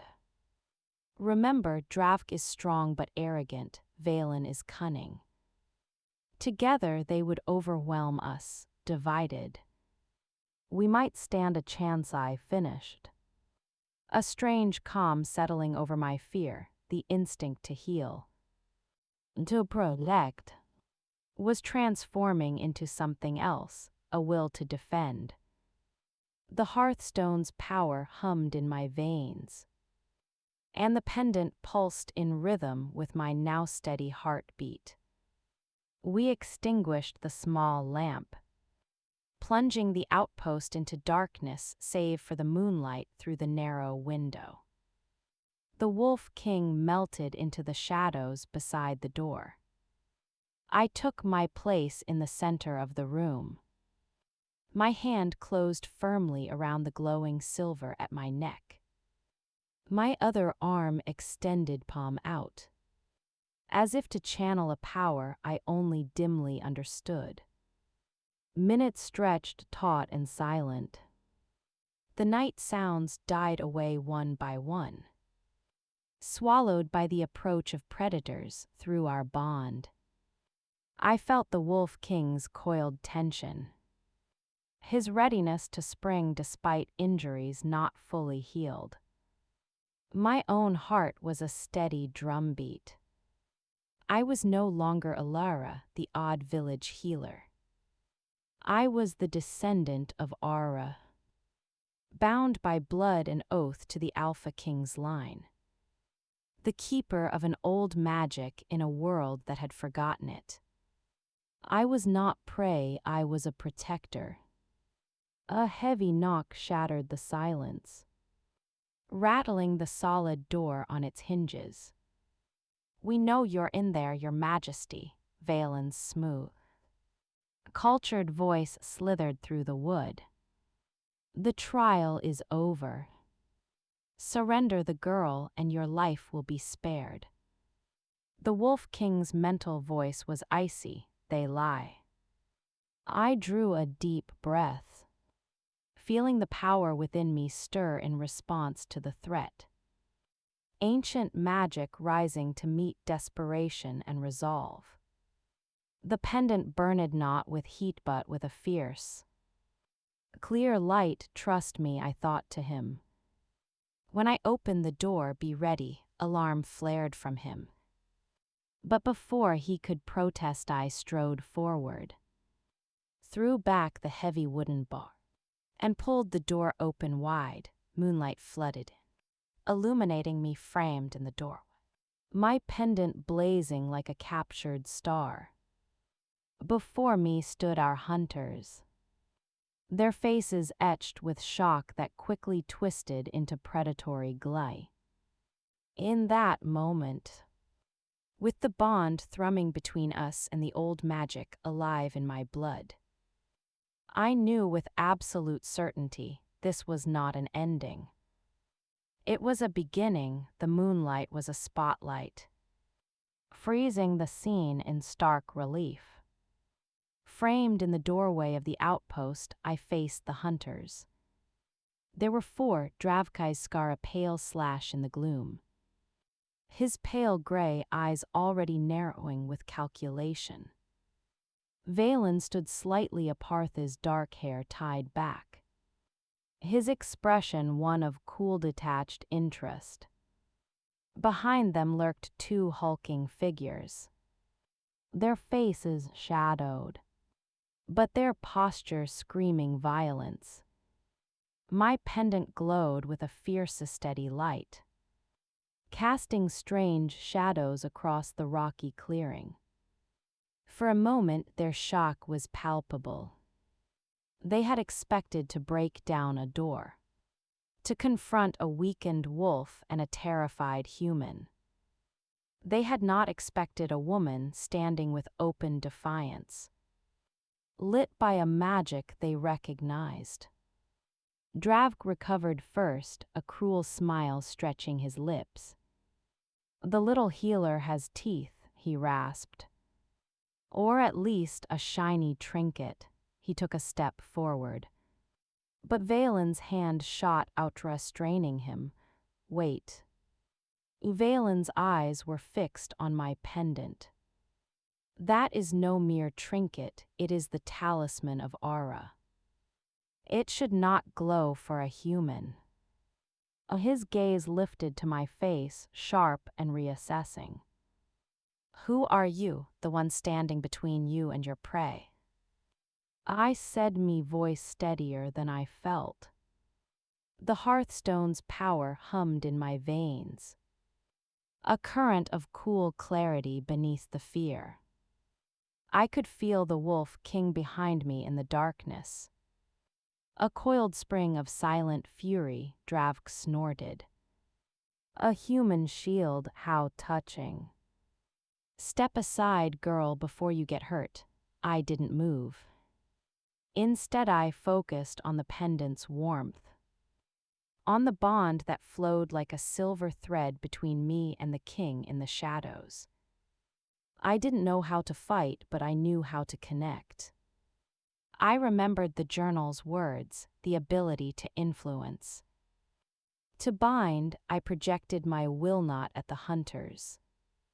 But at the space between us, I thought of barriers off roots, of the mountain's own immovable stillness. "You are not welcome here," I pushed the thought outward, pouring my conviction into the glowing silver. A ripple went through the air, it was invisible. But I saw Valen flinch, his head cocking as if hearing a discordant note. Dravk just looked annoyed. The two brutes behind them shifted uneasily. "Enough parlor tricks," Dravk snarled. He lunged. Not for me but past me, aiming for the dark interior where the Wolf King waited. That was the moment everything erupted, a black shape, silent and immense, exploded from the shadows beside the door. The Wolf King met Dravk's lunge in midair. There was a sickening thud of bodies colliding, a snarl that tore through the night. And they went down in a whirl of fur and leather. "Now." Valen barked and the two brutes surged forward. Instinct took over. I didn't think, I reacted. As the first brute reached for me, I sidestepped. Not with a fighter's grace, but with the sudden, unnerving speed the Hearthstone had gifted me. His grasping hand closed on empty air, my pendant flipped, and I shoved my palm forward, not touching him, but pushing with that same intangible will, a wave of force, born of pure defensive need, slammed into his chest. It wasn't enough to hurt him, but it knocked him off balance, sending him stumbling back into his companion. They crashed together in a tangle of curses. I didn't wait. I spun toward the main fight. Dravk and the Wolf King were a rolling, snarling tempest of violence. Dravk had partially shifted. His hands were twisted into claw-like talons. His jaw distended. He was faster, stronger than a man, but not the full wolf. Against the alpha Kinjevin in his trial-bound form, it was a brutelvan match. Blood black in the moonlight flecked the stones. Valen hadn't joined the physical fray. He stood watching, his eyes darting between the fight and me analyzing. I could feel him probing at the edges of the space I was holding with my will. Testing its strength, he was the true danger, the cunning one. The Wolf King's thought sliced through my panic. Strained with effort stop him, but how? I couldn't fight Valen physically. The two brutes were untangling themselves, their eyes now fixed on me with ugly intent. I was cornered. Desperation forged a crazy idea. If the bond could flow between me and the Wolf King, if I could push my will into the air, could I push it into a mind? As the brutes advanced again, I stopped trying to hold the space. Instead, I grabbed the pendant and focused everything I had on the simpler of the two, the one on the left, whose face was a mask of brute aggression. I didn't try to command, I tried to overwhelm. I projected not words, but sensations, the bone-deep exhaustion of a long chase, the sudden disorienting vertigo of a misstep, the heavy pull of irresistible sleep. I poured the memories of my own recent fatigue into him. Amplified by the pendant's power, he faltered. His eyes, fixed on me, glazed over. He shook his head like a dog with water in its ears. Took one more stumbling step and then his knees buckled. He slumped to the ground, not unconscious, but dazed and confusionable to rise. His companion roared in anger and charged. But the momentary distraction was enough. From the whirl of claws and teeth, the Wolf King managed to twist and slam a powerful hind leg into Dravk's midsection, sending the scarred hunter crashing into the stone wall of the outpost with a grunt of pain. In that heartbeat of reprieve, the Wolf King's amber eyes found mine. Together his thought commanded, I understood. I turned my focus to Valen. He was murmuring something, his hands moving in subtly arcane gestures. The air around him grew cold. He was calling on his own version of the old magicka twisted. Stolen thing, I didn't know spells or gestures. I only had my blood, the pendant, and the bond. I reached for the Wolf King's strength, not his physical power, but his kingly will, his unwavering resolve to protect his people and his throne. I combined it with my own rising defiance, my determination to protect him. I fused them into a single spear of pure intention and thrust it through the glowing pendantat Valen. It wasn't an attack on his body. It was an assault on his certainty. The spell chill around him shattered. He staggered as if struck, his murmured incantation cutting off in a gasp. His eyes, wide with shock, met mine. For the first time, I saw fear in them. He had felt the touch of the true alpha will, channeled through the blood of Ara. It was anathema to his treachery. Impossible, he whispered. Dravk was pushing himself up from the wall, his face a mask of rage and pain. Kill the wolf now. He screamed at the remaining Brutujo was hesitating. Looking between his dazed partner, his shaken lighter and me. The Wolf King didn't give them time to regroup.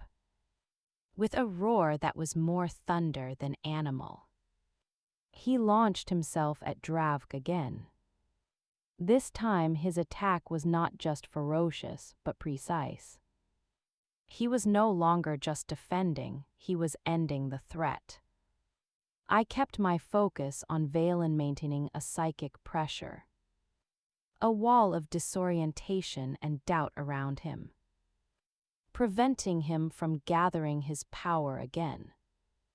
It was a strain like holding up a collapsing ceiling. Sweat beaded on my brow, and the pendant's glow began to flicker.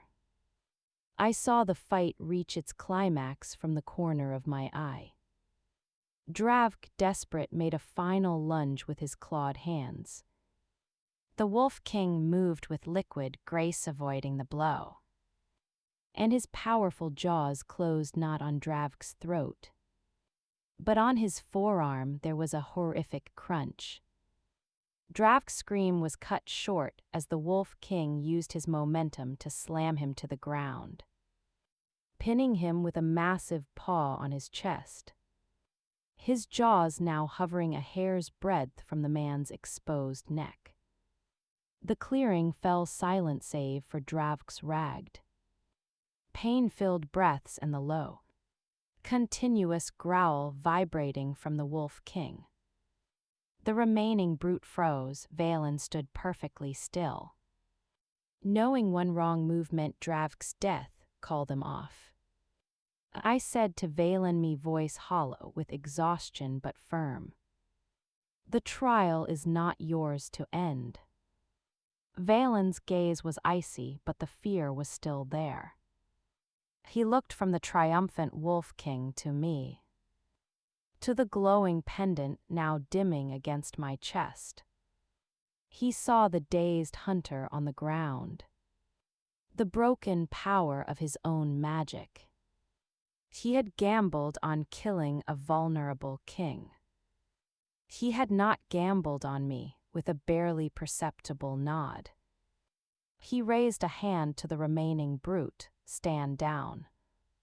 The Wolf King's growl deepened. He did not release Dravk.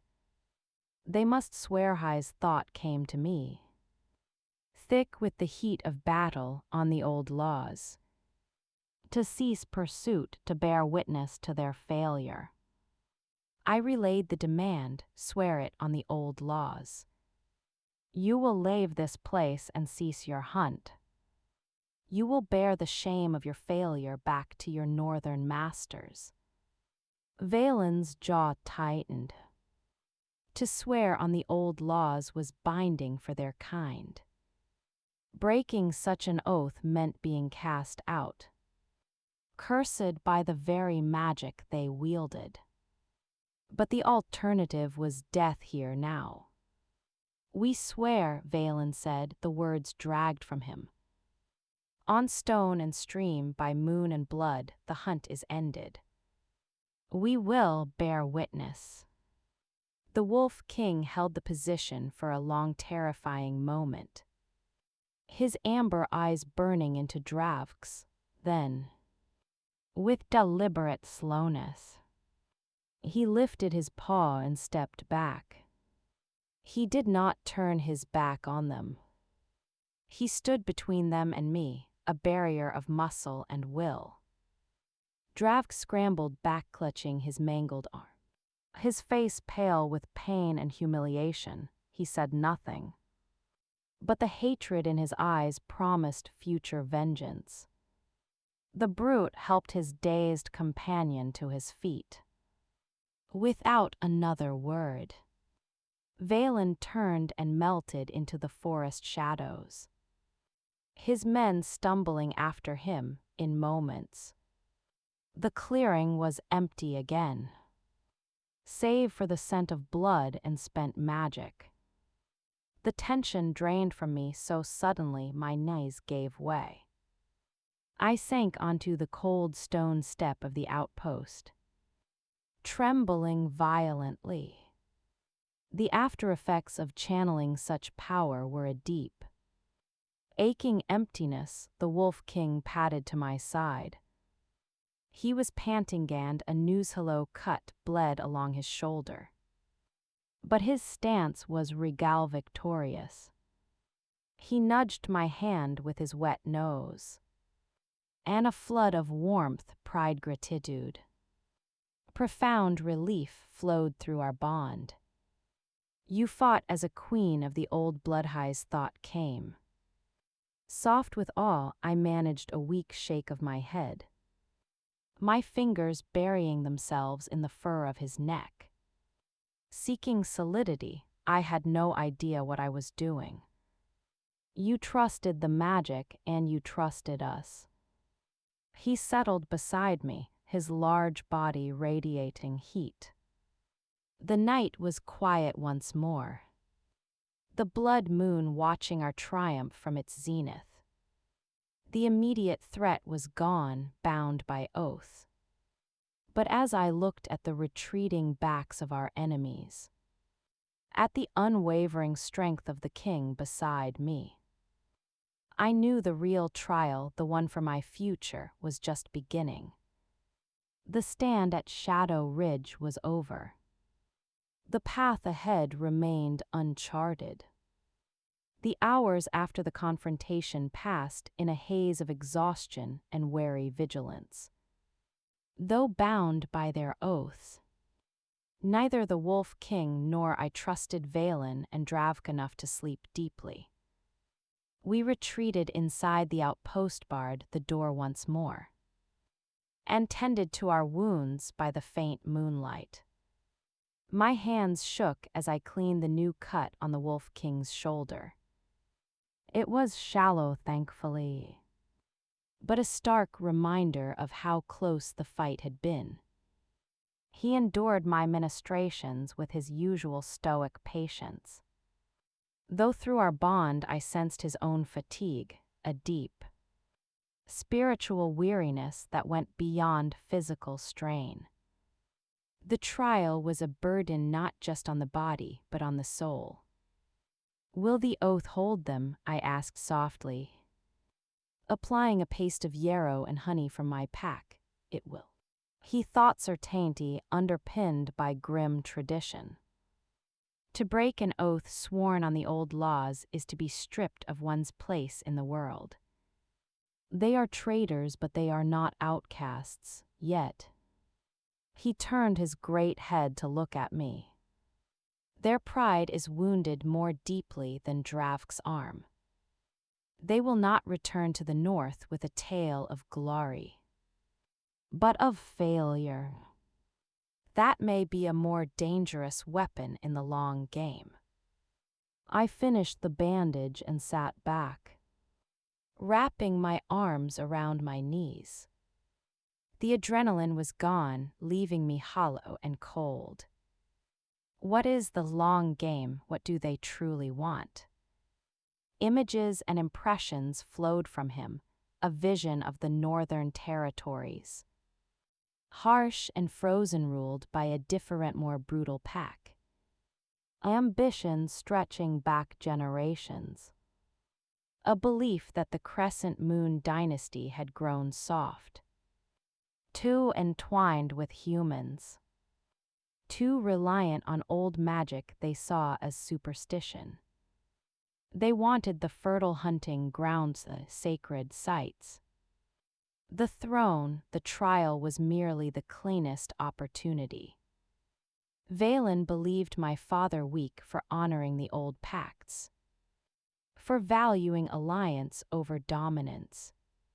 The Wolf King's thought was laced with old grief. He sought to guide me toward a harder path. When I refused, he chose to remove me. So this was never just about killing a rival. It was about killing a way of ruling, yes. The simplicity of it was chilling.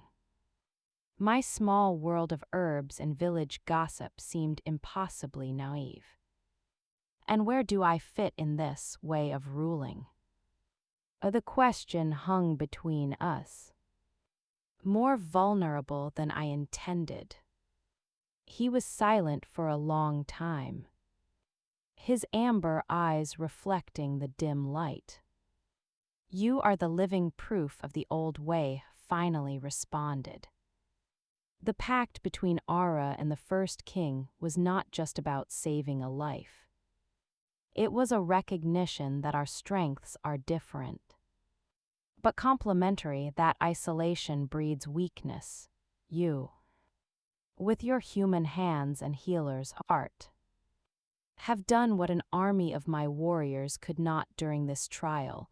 You have protected your king. You have wielded the old magic not to dominate but to defend. That is the way of the crescent moon. His words warmed the cold hollow inside me. They spoke of purpose, of belonging to something vast and meaningful. But they also spoke of a responsibility that terrified me. I am just a healer from Blackwater, I whispered. You are Ara's heir, he corrected gently, and you are Alara. That is more than enough. We lapsed into silence, listening to the peaceful sounds of the forest returning, the owls. The wind, the watchful tension gradually eased. Sometime before Dauntru's sleep claimed USA dreamless. Heavy rest born of utter depletion. I woke to true, gray dawn light and the smell of dew on stone. The Wolf King was already at the narrow window, his silhouette a dark cutout against the brightening sky. He turned as I stirred. The blood moon wanes tonight, he thought. There was no anxiety in it now, only a steady anticipation. And then, I asked, sitting up. And then we journey to my home, to Stonehaven. The name resonated with solidity, with safety. Will I be welcome there? The thought of facing an entire kingdom of beings like him was daunting. You saved their king. You carry the talisman of Ara awakened. You will be honored. A pause. But the court is a web of politics. There will be curiosity. There will be those like Valen once was, who distrust human influence. Your place will be what you make it. It was an honest answer, not a comforting fairy tale. I appreciated that. I need to see my cabin, I said suddenly, surprising myself before we go. I need to close the door on that life properly. He considered this, then nodded. It is wise. And it is safe now. The oath will hold them at a distance. We will go today. We ate a spare breakfast from the outpost stores. The Wolf King's movements were fluid, his strength visibly restored. The miraculous healing was nearly complete. As we prepared to leave, I stood in the doorway of the small stone shelter. Looking back, it had been a fortress, a haven. I imprinted the memory of the fight, fear, and the unexpected victory onto my mind. The journey back through the high meadows was a different experience. Without the immediate threat of pursuit, I could truly see the beauty around us. The morning sun painted the peaks in rosy gold. and wildflowers nodded in a gentle breeze. The Wolf King walked beside me. No longer a fugitive, but a king returning to his domain.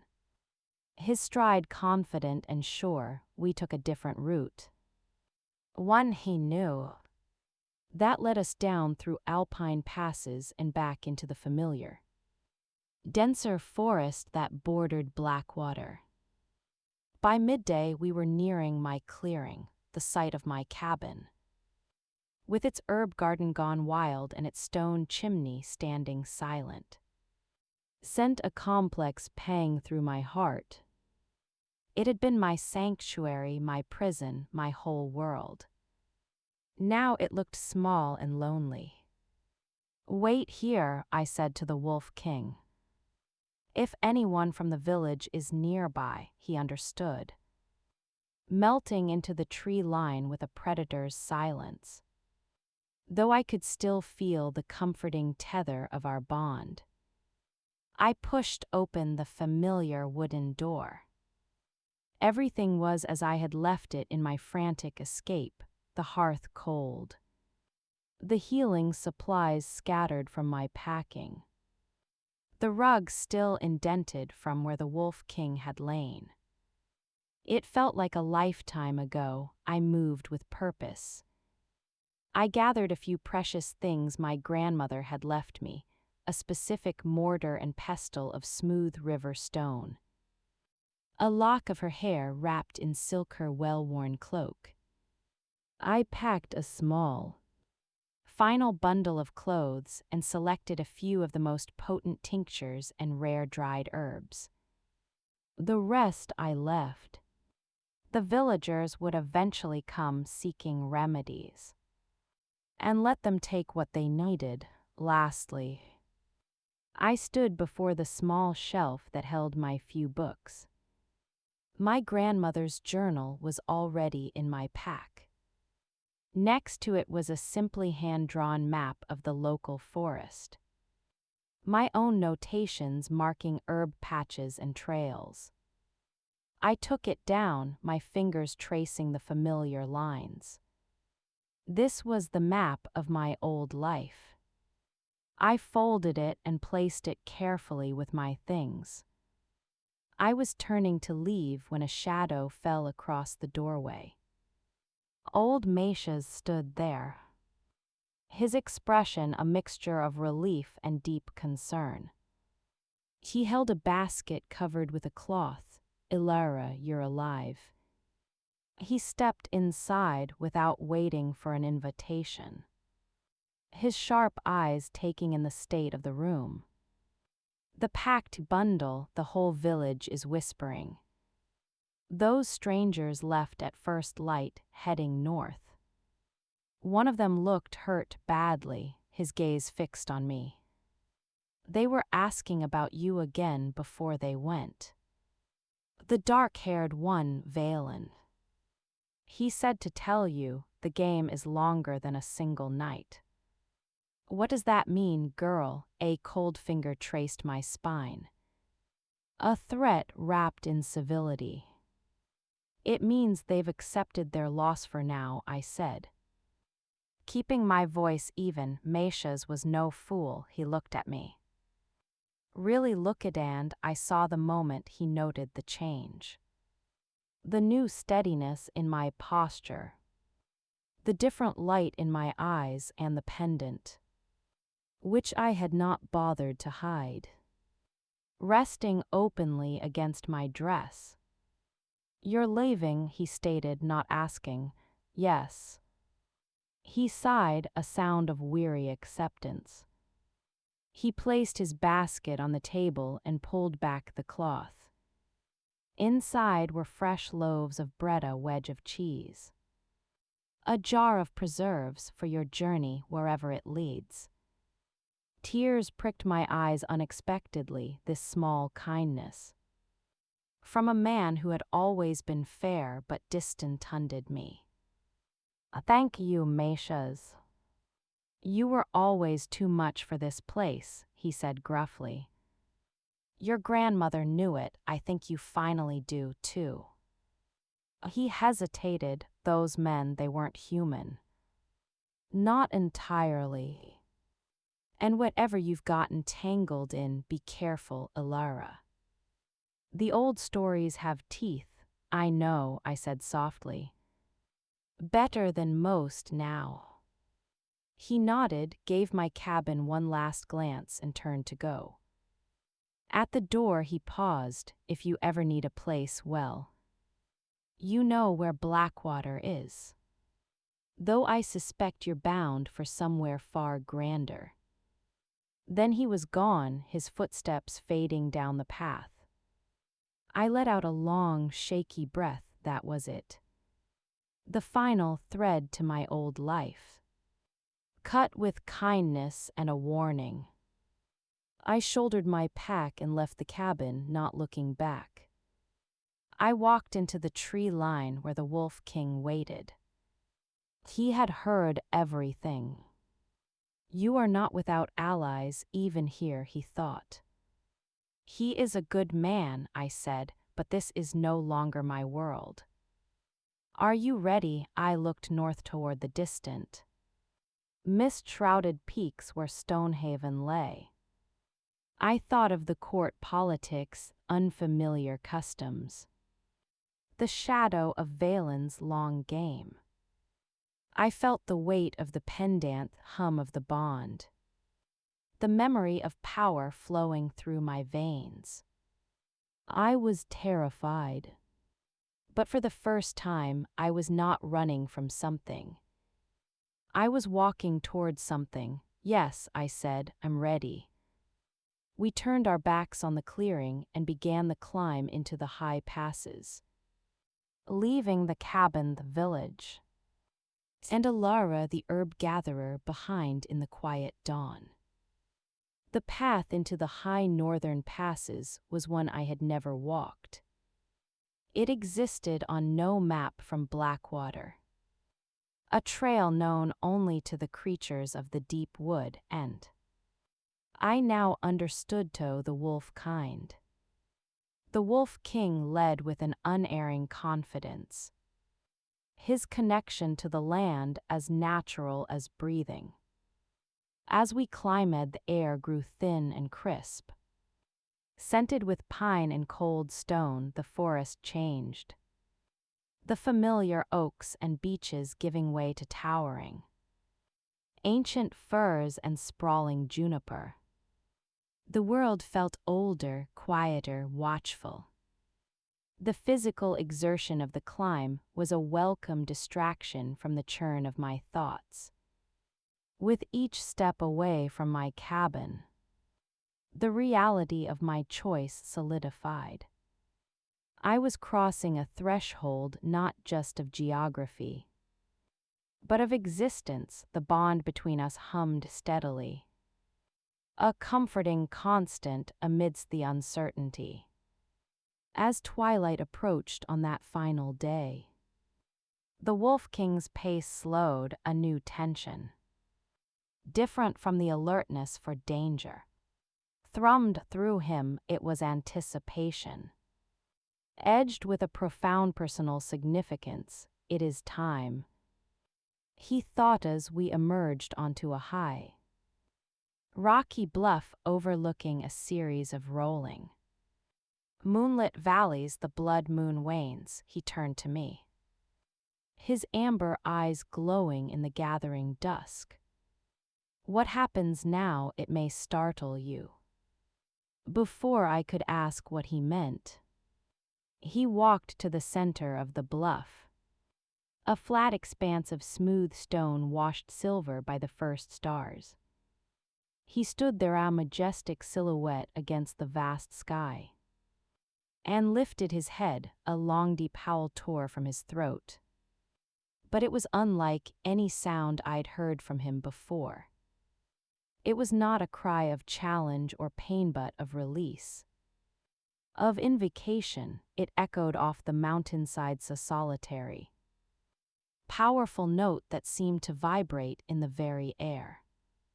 As the last echo faded, the lingering rust-red tinge of the blood moon finally dissolved. leaving the celestial sphere a pure, brilliant silver once more.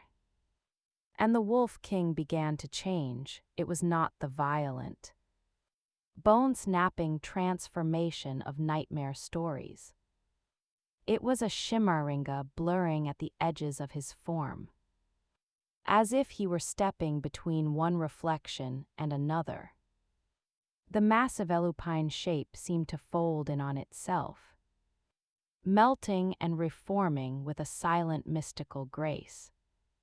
Fur receded into smooth skin. The powerful quadrupedal stance rose into the bipedal posture of a man.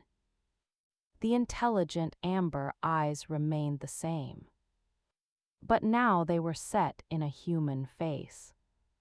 It lasted only a handful of heartbeats. Where the great wolf had stood now knelt a man. He was tall, even on his knees, with broad shoulders and the line, powerful build of a warrior. His hair was as black as his wolf's fur.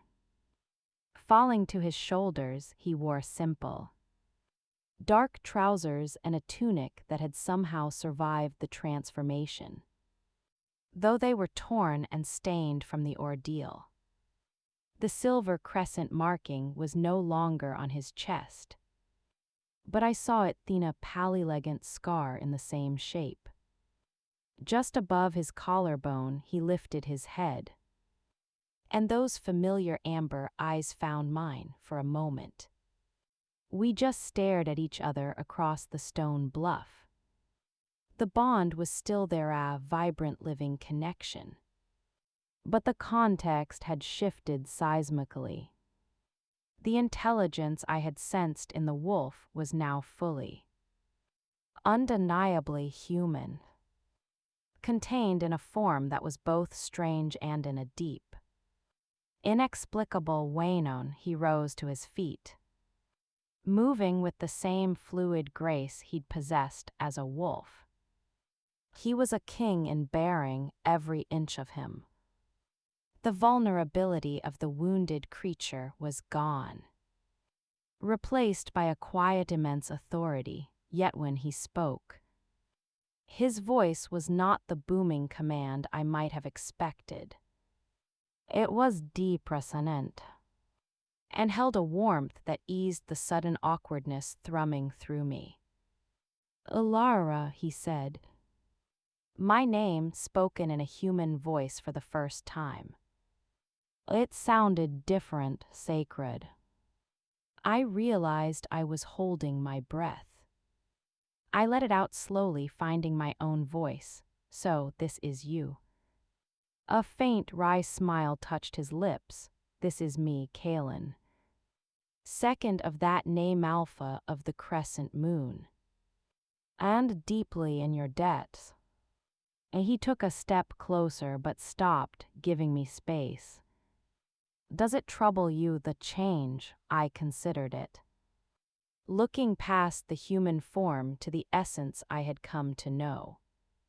The unwavering resolve, the protective fierceness, the surprising humor, they were all there, reflected in his eyes. "No," I said, and found it was the truth. "It's still you.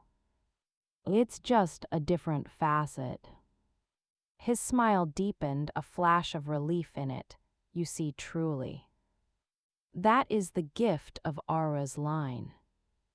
He gestured to the pendant at my throat, which glowed softly in the moonlight. "The bond remains. It is not dependent on form." He moved to the edge of the bluff, looking out over the moonlit valleys that stretched northward. "Down there in the heart of the ever-mist valley lies Stonehaven, my home. By dawn, my people will know the trial is complete. They will feel my return. What will they feel about me?" I asked, joining him at the edge. "They will feel the truth." He said, his gaze still on the distant lands. "That the Alpha has returned, not just with his life, but with the oath-kin of Ara, who wielded the old magic to defend the throne. There will be celebration and there will be scrutiny. He finally looked at me. I will not lie to you, Ilara.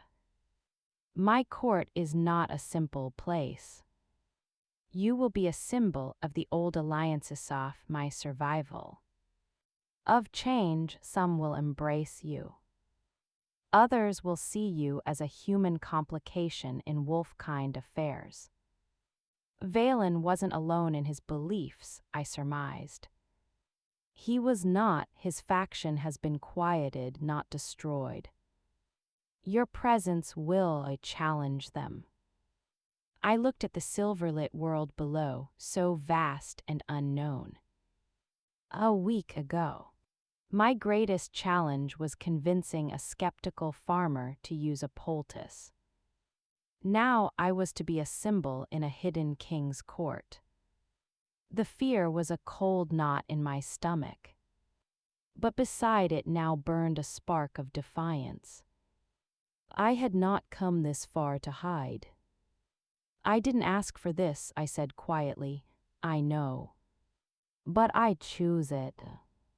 The words once spoken felt irrevocable.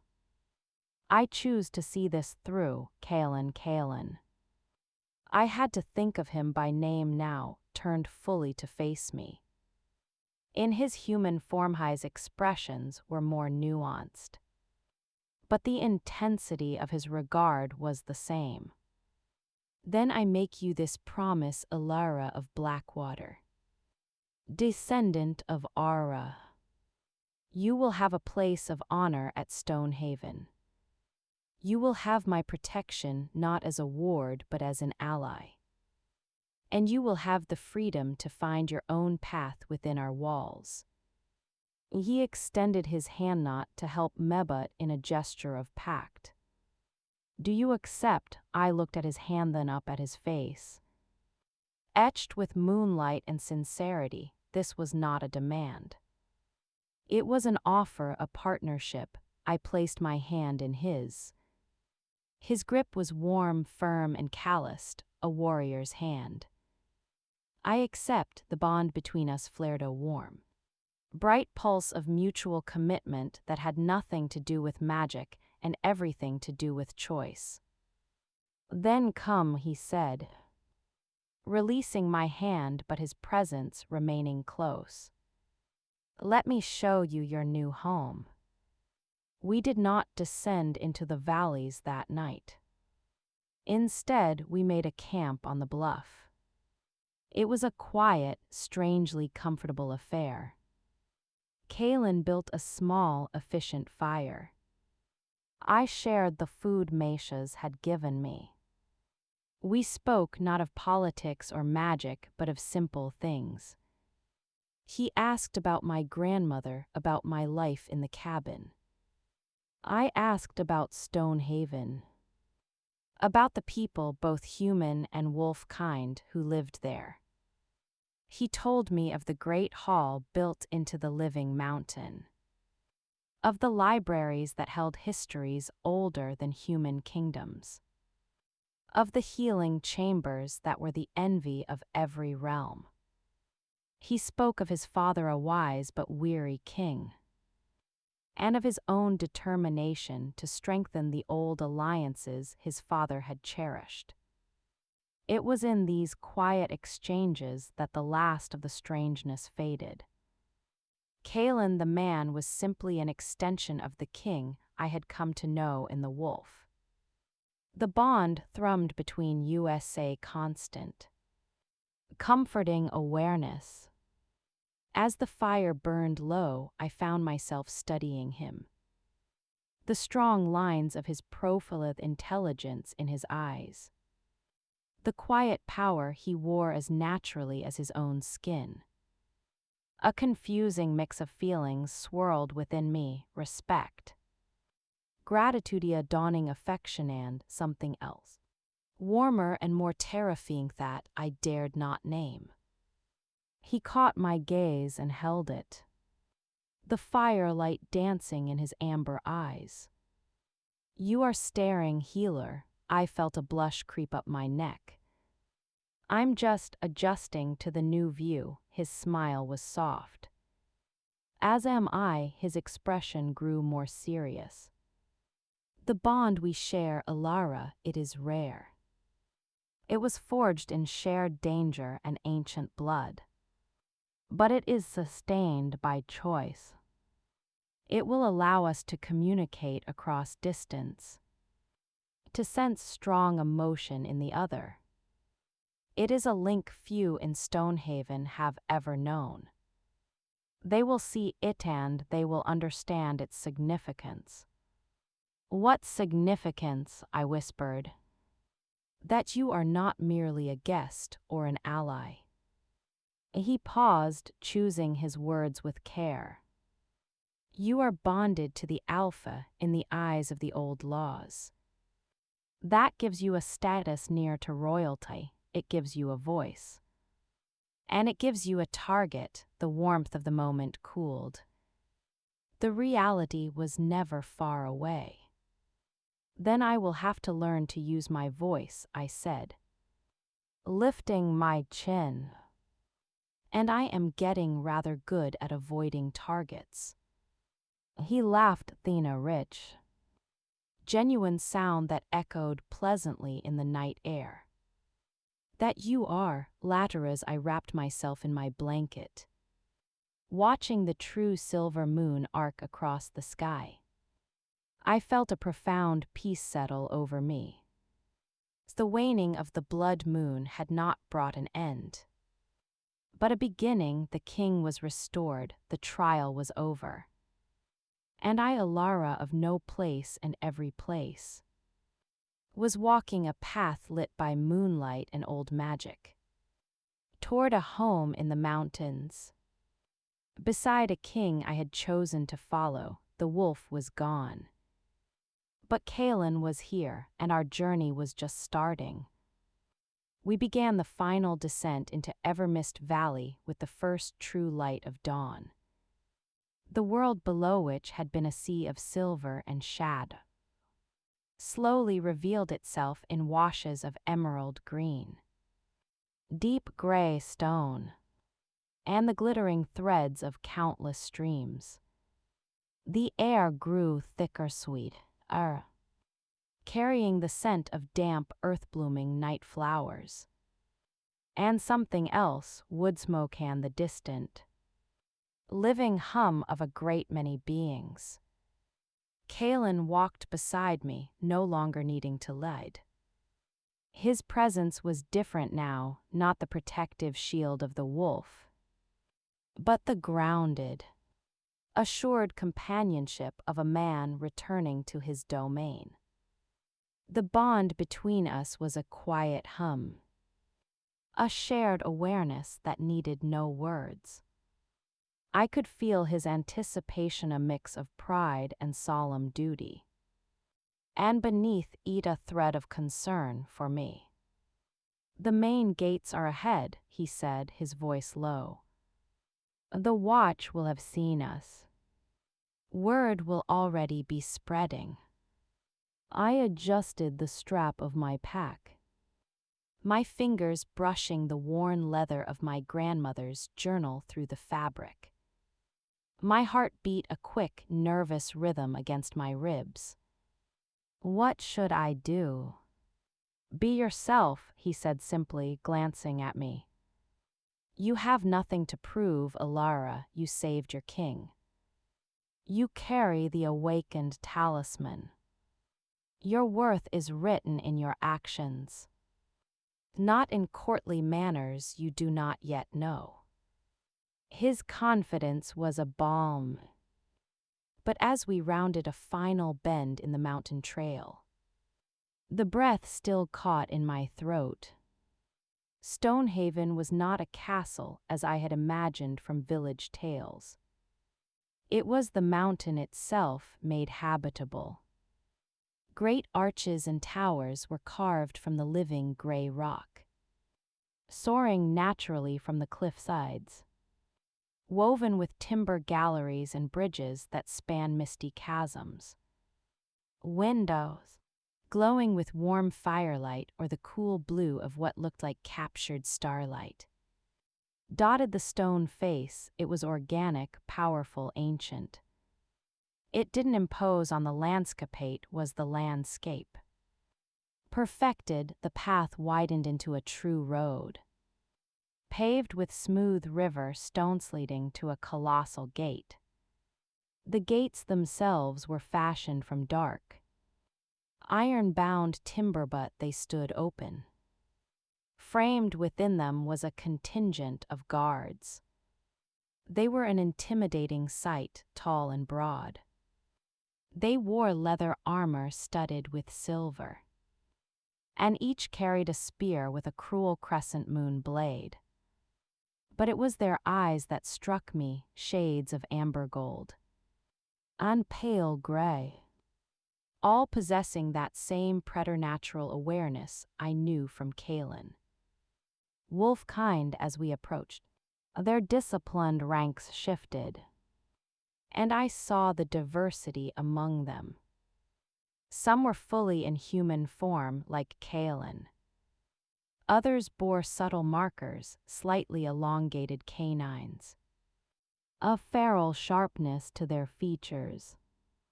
Eyes that held too much wild light, a few. Standing further back in the shadows of the gate arch, were fully in wolf formative and alert. At the forefront stood a woman. She was perhaps in her middle years, with streaks of silver in her dark braided hair and a face that was both severe and strikingly handsome. She wore a practical tunic and trousers of dark green.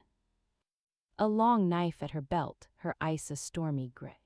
Swept over Kaelin with a look of profound relief before locking onto me with sharp, unflinching assessment. Kaelin stopped a few paces before the gate. The woman and all the guards dropped to one knee in perfect unison, fists clasped over their hearts. "My king," the woman said, her voice clear and carrying. "Stonehaven rejoices at your return, rise Anya." Kaelin said, his voice taking on a formal, resonant tone I hadn't heard before. It was the voice of command. The trial is complete. I return whole. As the guards rose, the woman, Anya, stepped forward. Her gaze never left me, and you bring a guest.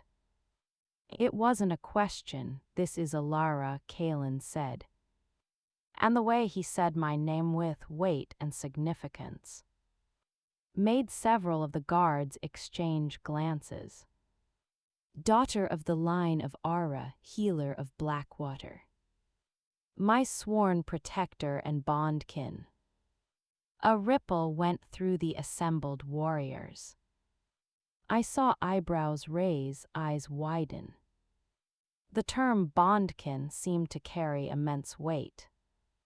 Anya's sharp gaze dropped to the pendant at my throat, which had begun to glow with a soft responsive light. "The talisman is awake," she murmured. More to herself than to anyone, then she bowed her head. Not the deep bend of fealty, but a respectful nod from one power to another, Lady Alara.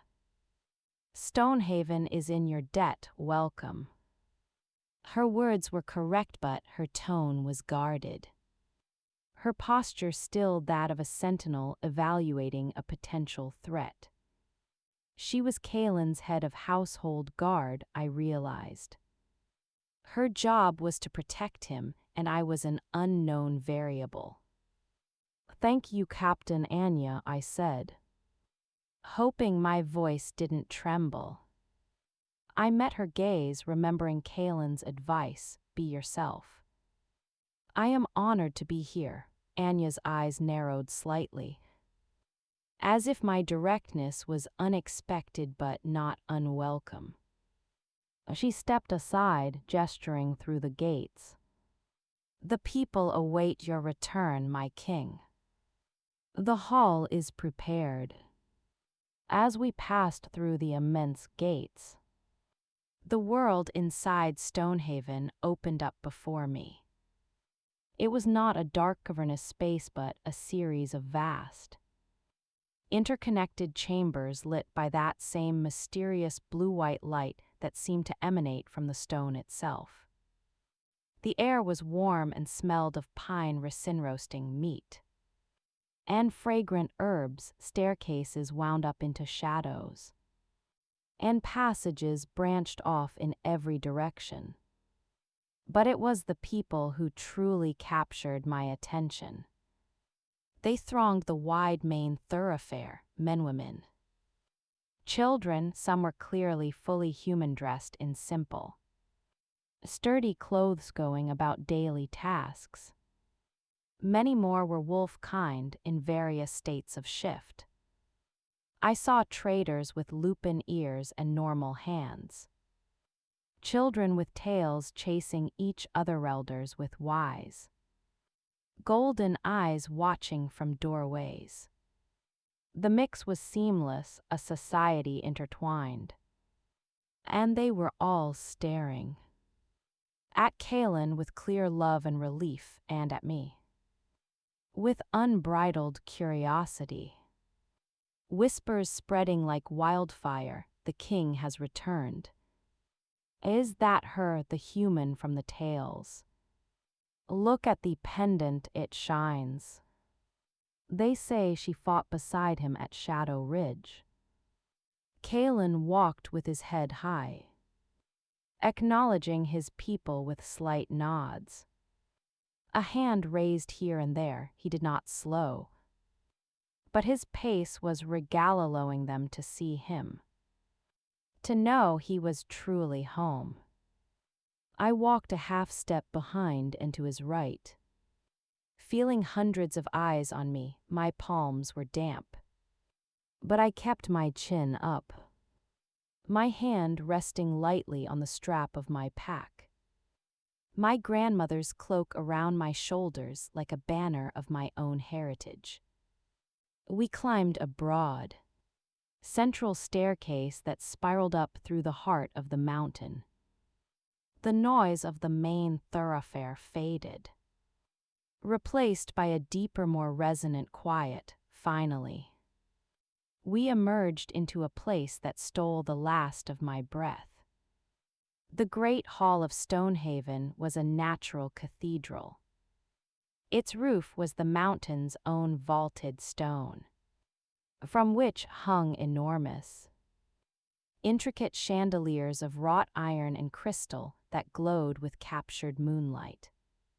The floor was polished obsidian, reflecting the lights above like a starry night sky. At the far end on a dais-set, a throne carved from a single, massive piece of ancient silver-veined oak. But it was empty. Filling the hall were more people.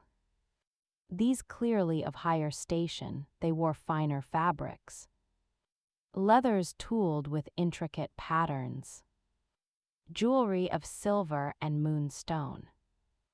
The air here thrummed with a different kind of energy, not joyful relief, but intense political interest.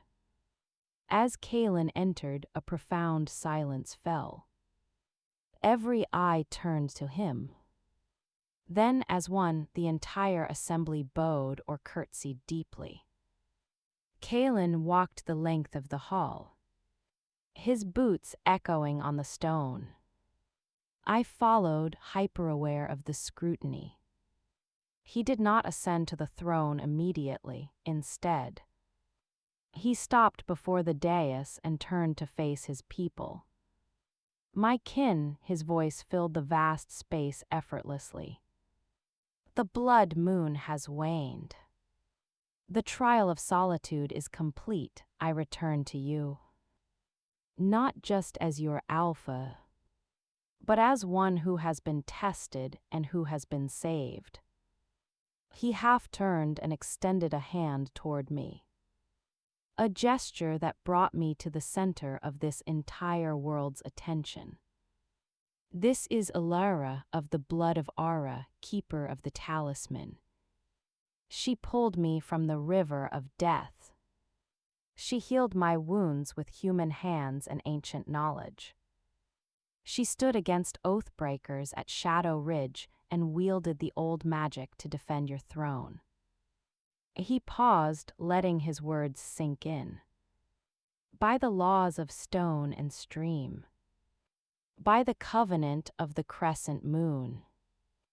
I name her bondkin to the Alpha line. She is under my protection and her voice carries my trust. The silence that followed was absolute, Thena tall. Elderly man with a long white beard and kind. Gold-flecked eyes stepped forward. He was dressed in simple gray robes. The chronicler bears witness, he intoned. His voice parchment dry but strong. The king's word is law. Welcome, Lady Alara, to Stonehaven. May your hearth be warm and your purpose clear. This seemed to be a signal. The assembly straightened, and a murmur of formal welcome rustled through the hall. But I could see the fissures beneath the surface. Some faces showed open welcome, especially among the older members and those with more human features. Others, particularly a group of younger, fiercely handsome wolf-kind men and women who stood together, wore expressions of reserved calculation. They were the ones who had perhaps agreed with Valen's philosophy. Kalen finally ascended the dais and sat upon the throne. It was a simple act, but it transformed the room.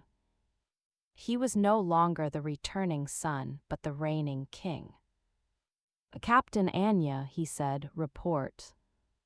Anya stepped forward from the edge of the crowd. The borders are secure, my king. The northern faction's agents withdrew at dawn, as your message foretold. Valen and Dravk were seen crossing into their own territory. There has been no further incursion. And within our walls, Anya's gaze swept the room, lingering for a fraction of a second on the group of young traditionalists. All is orderly. The news of your bond has stirred much discussion. Let it be discussed, Kalen said, a hint of steel in his voice. In open council under the moon's light. For now, my bondkin is weary from her journey. She requires chamber skirments. And whatever else she needs, Anya bowed, it will be done. Kalen's eyes found mine again, and the formality in them softened just for me. Go with Anya, Alara, rest, you are home now. Home. The word echoed in the grand, intimidating hall. I managed a small nod, then turned to follow Captain Anya, who was already moving toward a side passage. The eyes of the court followed me out, their weight palpable until the heavy tapestry at the archway fell behind me. Muffling the sound, the corridors here were quieter, lit by torches in iron sconces. Anya walked swiftly, not looking back. Your chambers are in the family wing, she said, her tone all business. Close to the king's for security and convenience. She glanced back at me, the bond, how strong is it? The direct question surprised me. I can feel his general presence, his strong emotions. We can speak mind to mind if we focus. She nodded, as if filing away tactical information. It will be a weakness his enemies will look to exploit. and a strength if managed correctly. She stopped before a heavy oak door carved with a motif of healing herbs entwined with crescent moons, a clear nod to my dual heritage. She pushed it open. The room within was beautiful and surprisingly cozy. A large bed with thick furs and woolen blankets occupied one corner. A fireplace crackled with a ruddy blaze. Shelves held a few books and empty spaces waiting, a window. Actually an opening in the mountain wall fitted with clear, thick crystal looked out over the misty valley. The view breathtaking. A servant will bring water for washing and suitable clothes. Anya said standing in the doorway. You will dine with the king tonight in his private chambers. Until then you are to rest, her gray eyes pinned me. Stonehaven is not Blackwater, Lady Alara. Every smile may hide a sharp tooth. The king's trust in you is a shield. But it is also a mark upon your back, remember that. With that final stark warning, she nodded once and left, closing the door behind her. I stood alone in the middle of the room. The silence pressing in, the journey was over. I had arrived, I was bondkin to the Alpha King. I had a place of honor, and as I looked out at the vast, beautiful treacherous world of Stonehaven, I knew with crystalline clarity that my real trial had only just begun. The promised servant arrived shortly after, a young girl with shy, downcast eyes and human features. She carried a copper tub, which she filled with steaming water from buckets hauled in by two strong, silent wolf-kind attendants. She laid out clothes on the bed, a soft, dove-gray woolen dressimple but finely made, with a silver-threaded belt, and a heavier cloak of deep green, once alone. I sank into the blessedly hot water, scrubbing away the grime and lingering fear of the journey. The warmth seeped into my bones, but it couldn't touch the cold knot of anxiety in my stomach. Every smile may hide a sharp tooth.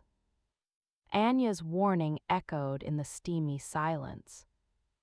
Clean and dressed in the new clothes which fit surprisingly well, I felt both more myself and more like an imposter.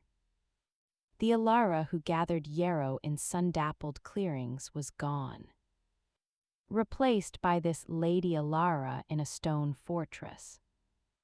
I needed grounding. I unpacked my small bundle, placing my grandmother's mortar and pestle on the hearth, her cloak on a peg by the fire. I set her journal and my own simple herb compendium on a shelf.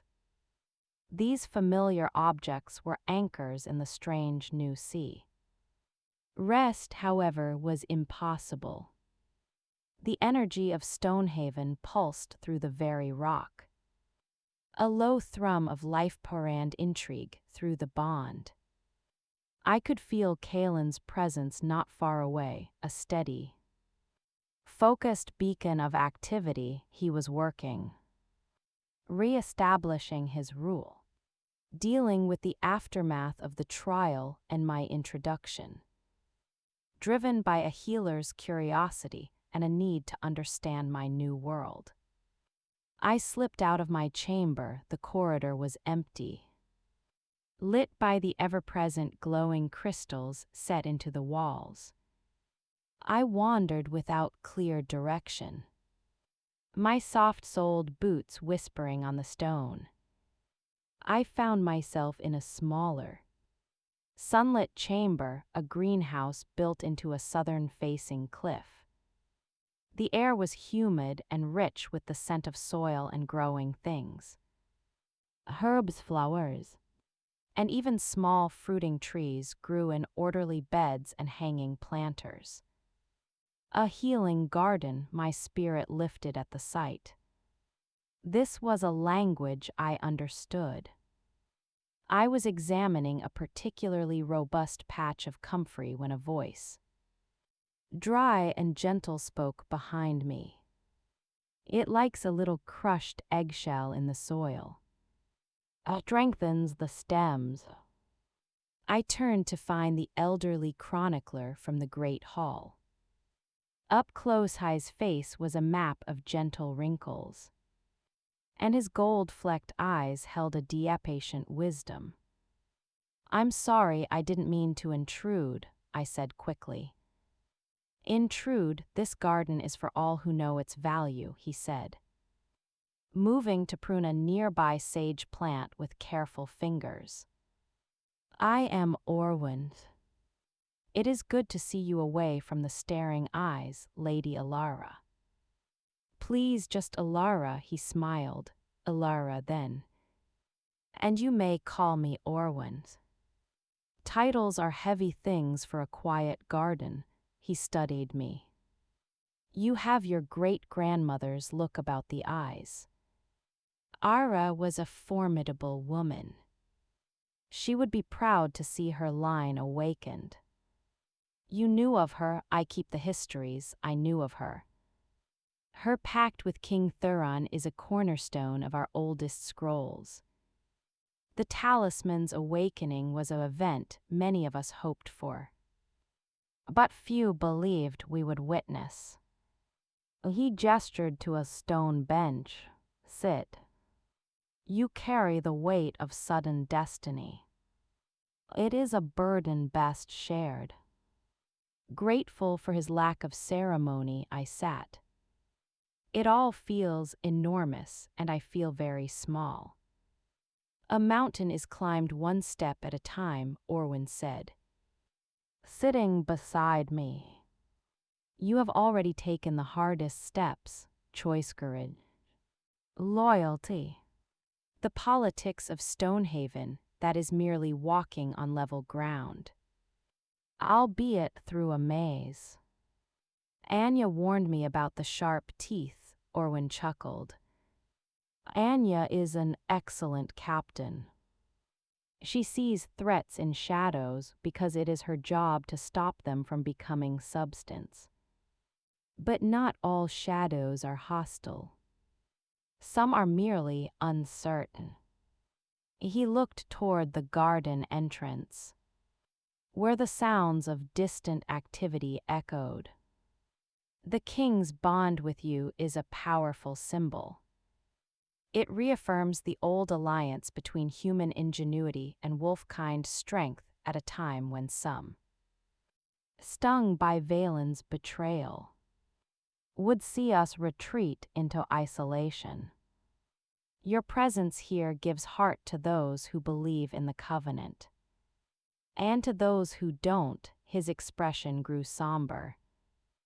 "To them, you are a living reminder of a king who chooses a path they fear. You will be tested subtly at first. Your knowledge, your motives, your place. You must stand firm but not rigid, listen, learn, and heal. It is what you do, is it not?" His words were a compass. "It is. Then do that here. This is a place of many wounds, some fresh, some old. Your skills will be your strongest voice." He stood, patting my shoulder. "Now I must return to my scrolls. The account of the Alpha's return and the coming of the bondkin must be recorded. But remember, child, you are not alone. You have a king's trust, a captain's wary protection, and an old chronicler's goodwill. That is a stronger foundation than most have." He left me in the garden, his words settling the churning in my mind. Listen, learn, and heal, I could do that. As evening approached, had a different servant. An older woman with a no-nonsense air arrived to guide me to the king's private chambers. We traversed more corridors, climbing higher within the mountain. The decor grew simpler. More personal tapestries depicting forest scenes. Shelves of books, well-worn weapons mounted respectfully. The door she led me to was unassuming. She knocked once and opened it, announcing, "Lady Alara." My king, the room within was a comfortable solar. Books and maps were piled on a large table before a fireplace. Furs were scattered on the floor. Kalen stood by the hearth, out of his formal attire, wearing a simple dark tunic and trousers. He looked more like the man from the mountain bluff than the throne-bound king. "Alara," he said, a genuine smile touching his lips. The formality of the great hall was gone. "Come in." I thought we could eat without an audience. A small table was set near the fire with roasted fowl, root vegetables, fresh bread, and a pitcher of what smelled like spiced wine. It was simple, hearty food. The normality of it was a profound relief.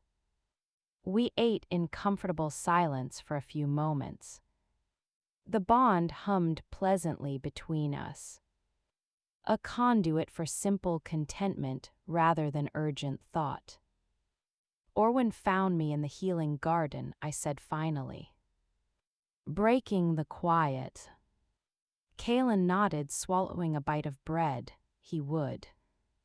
He has a sense for those who need guidance."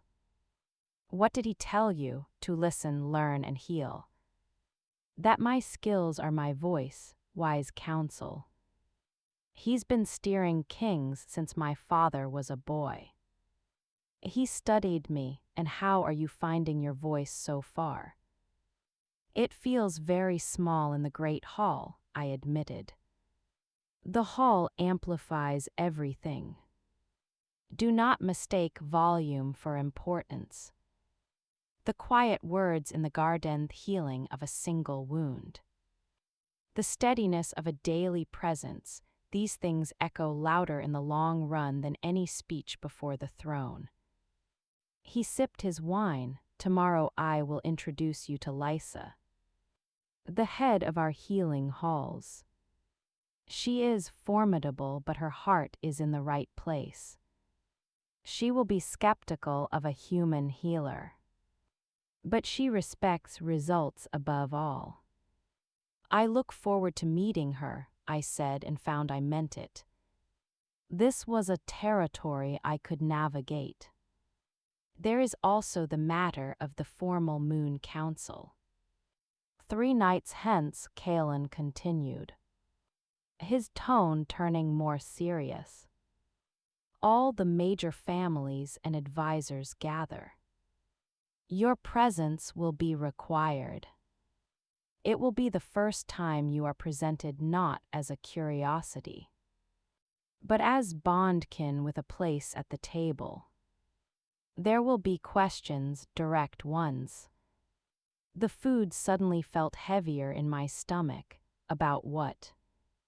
"About your intentions, your loyalty. The nature of our bond, the role you see for yourself here.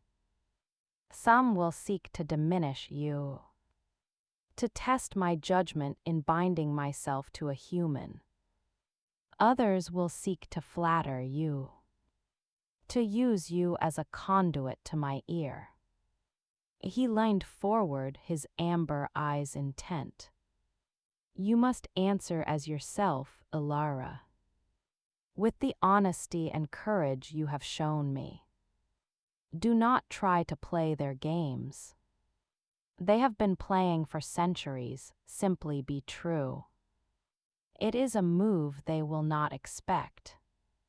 The weight of his expectation was immense, but it was not a burden he placed on me alone. He was giving me strategy, trusting me with it. I will try. That is all I ask. He sat back, the intensity easing. Now tell me of this comfrey in the garden. Orwin says you were admiring it. The conversation turned to safer, familiar ground. We talked of herbs, of his people's different physiologies and healing needs, of the strange glowing moss used in their poultices. It was easy, even joyful for a span of time. We were just a healer and a king discussing his craft. The bond between us a warm thread of shared interest. Later, as I prepared to return to my own chamber, I paused at the door. Kalen, thank you for the quiet. He walked me to the door. Thank you, Ilara, for the quiet. And for the storm you weathered to bring us both to it. His hand rosy as if to touch my arm, but he stopped, clasping his hands behind his back instead. A kingly restraint. Sleep well. The guards outside will see you safely back. I nodded and stepped into the corridor, where two of Anya's guards stood at attention. As I walked back to my room, the memory of his almost gesture lingered. The bond hummed with a complexity of feeling, protectiveness, gratitude, deepening respect, and something warmer, more tangled that neither of us was yet ready to name. Back in my chamber, I extinguished the lamps and stood at the window. The Evermist Valley was shrouded in silver night. The moon a sharp sickle overhead. Whispers swirled in the stone around me of politics, of fear, of hope, but inside, for the first time since pulling a wolf from a raging river, I felt not like a leaf caught in the current, but like a tree finding its roots in deep solid ground. I was Ilara, I was bondkin, and I was home. The promised servant arrived shortly after, a young girl with shy, downcast eyes and human features. She carried a copper tub, which she filled with steaming water from buckets hauled in by two strong, silent wolf-kind attendants. She laid out clothes on the bed, a soft, dove-gray woolen dress, simple but finely made, with a silver-threaded belt, and a heavier cloak of deep green. Once alone, I sank into the blessedly hot water, scrubbing away the grime and lingering fear of the journey. The warmth seeped into my bones, but it couldn't touch the cold knot of anxiety in my stomach. Every smile may hide a sharp tooth. Anya's warning echoed in the steamy silence. Clean and dressed in the new clothes, which fit surprisingly well, I felt both more myself and more like an imposter. The Ilara who gathered yarrow in sun-dappled clearings was gone, replaced by this Lady Ilara in a stone fortress. I needed grounding. I unpacked my small bundle, placing my grandmother's mortar and pestle on the hearth, her cloak on a peg by the fire. I set her journal and my own simple herb compendium on a shelf. These familiar objects were anchors in the strange new sea. Rest, however, was impossible.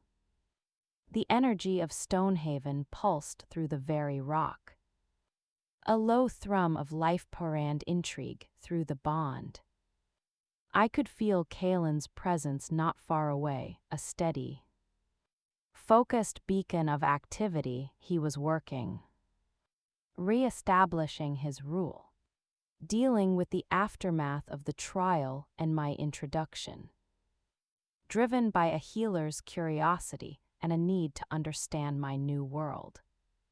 I slipped out of my chamber. The corridor was empty, lit by the ever-present glowing crystals set into the walls. I wandered without clear direction, my soft-soled boots whispering on the stone. I found myself in a smaller, sunlit chamber, a greenhouse built into a southern-facing cliff. The air was humid and rich with the scent of soil and growing things.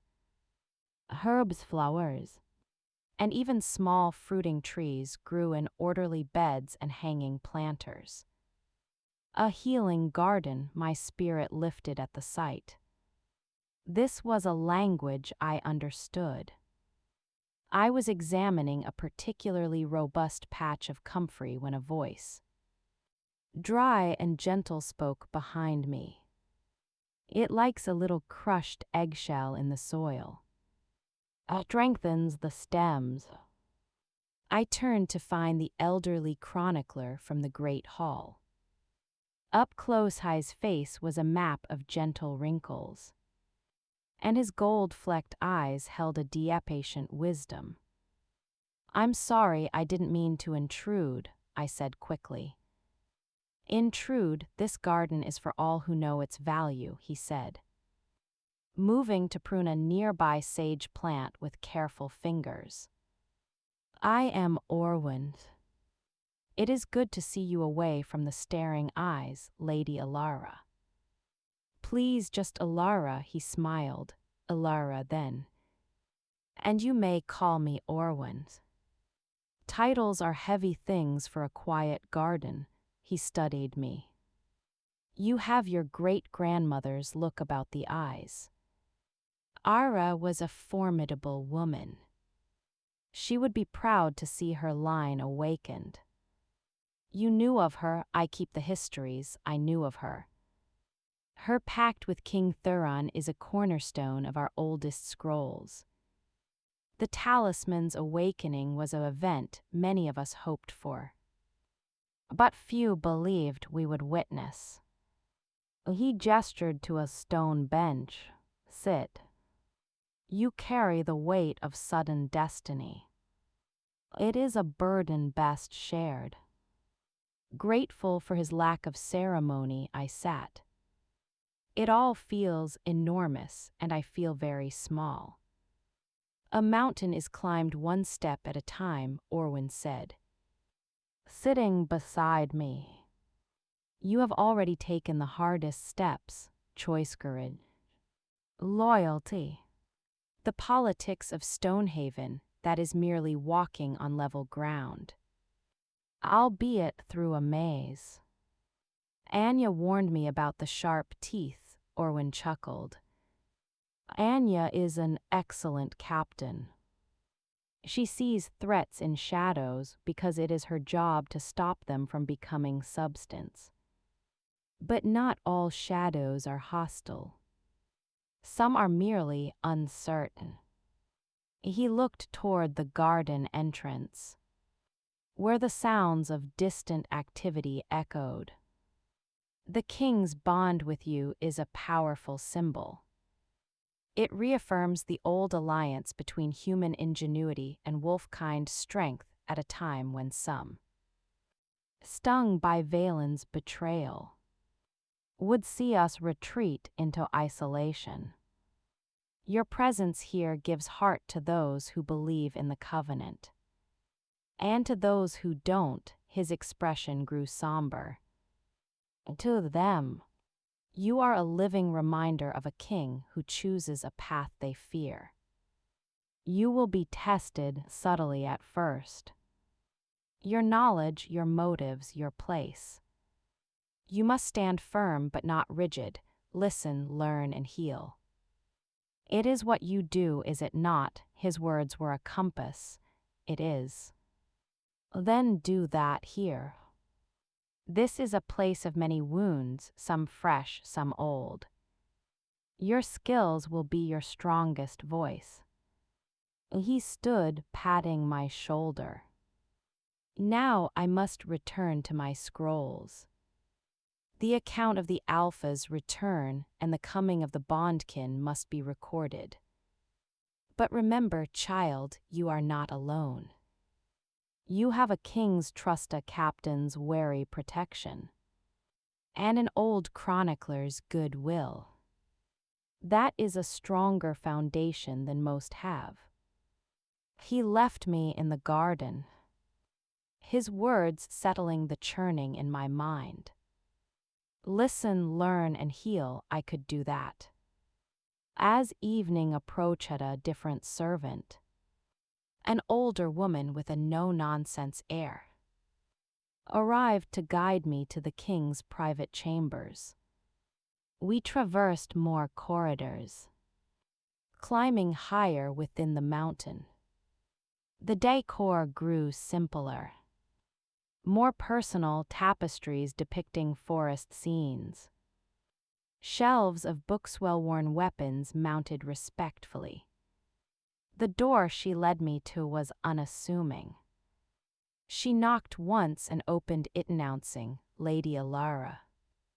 My king, the room within was a comfortable solar. Books and maps were piled on a large table before a fireplace. Furs were scattered on the floor. Kalen stood by the hearth, out of his formal attire, wearing a simple dark tunic and trousers. He looked more like the man from the mountain bluff than the throne-bound king. "Alara," he said, a genuine smile touching his lips. The formality of the great hall was gone. "Come in."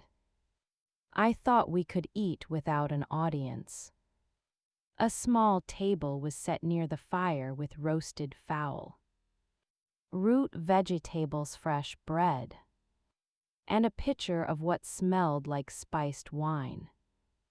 It was simple, hearty food. The normality of it was a profound relief.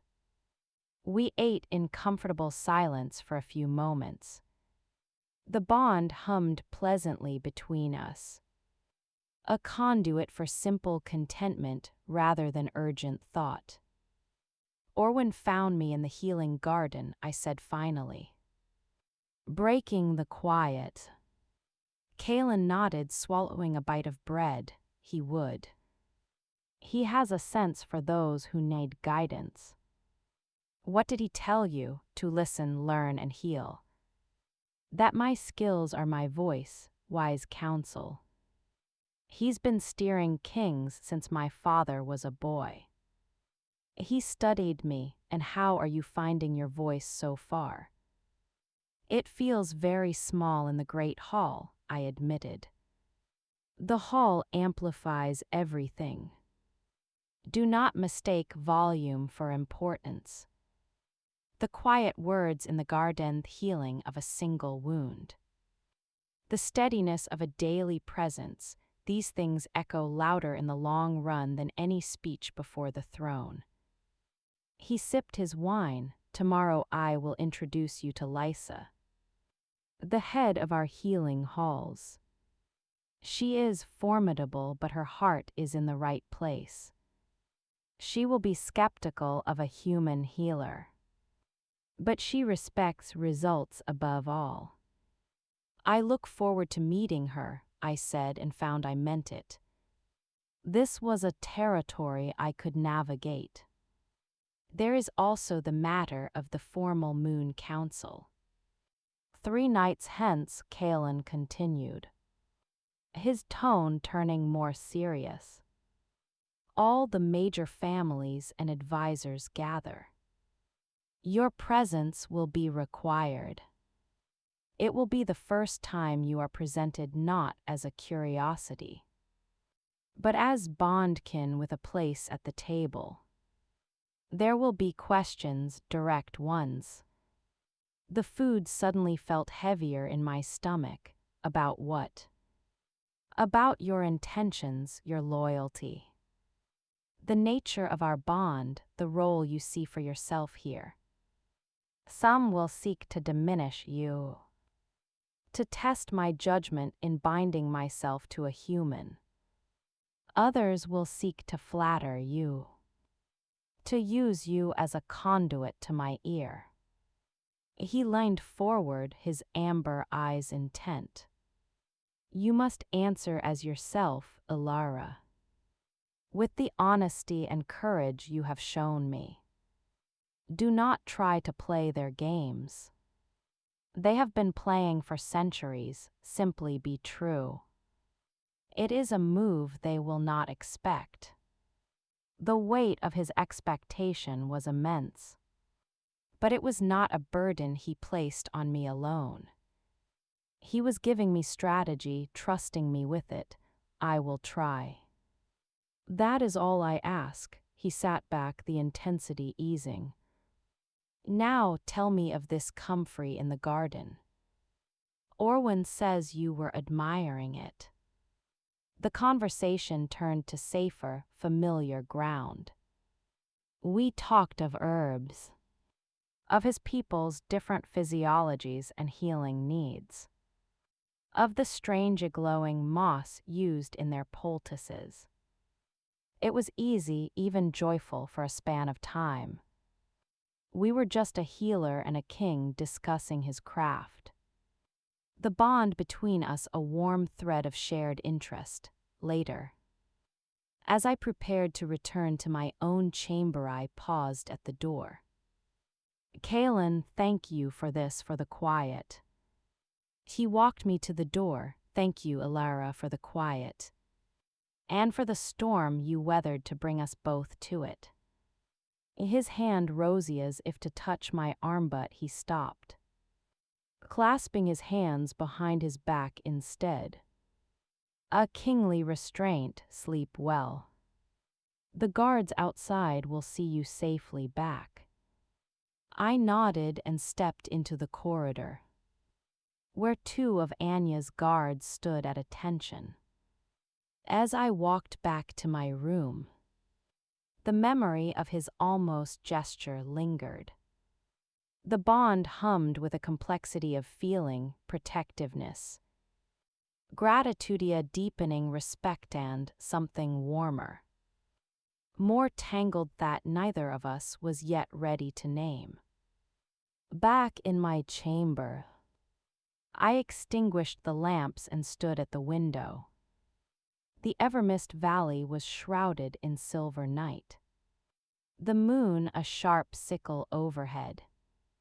Whispers swirled in the stone around me, of politics, of fear, of hope, but inside, for the first time since pulling a wolf from a raging river, I felt not like a leaf caught in the current, but like a tree finding its roots in deep solid ground. I was Ilara, I was bondkin, and I was home. The morning after my private dinner with Kalen dawned clear and sharp. The light through my crystal window held a quality I'd never seen in the valley below, a pure, almost liquid gold that seemed to seep into the very stone of Stonehaven. My first official day as bondkin had begun, true to his word.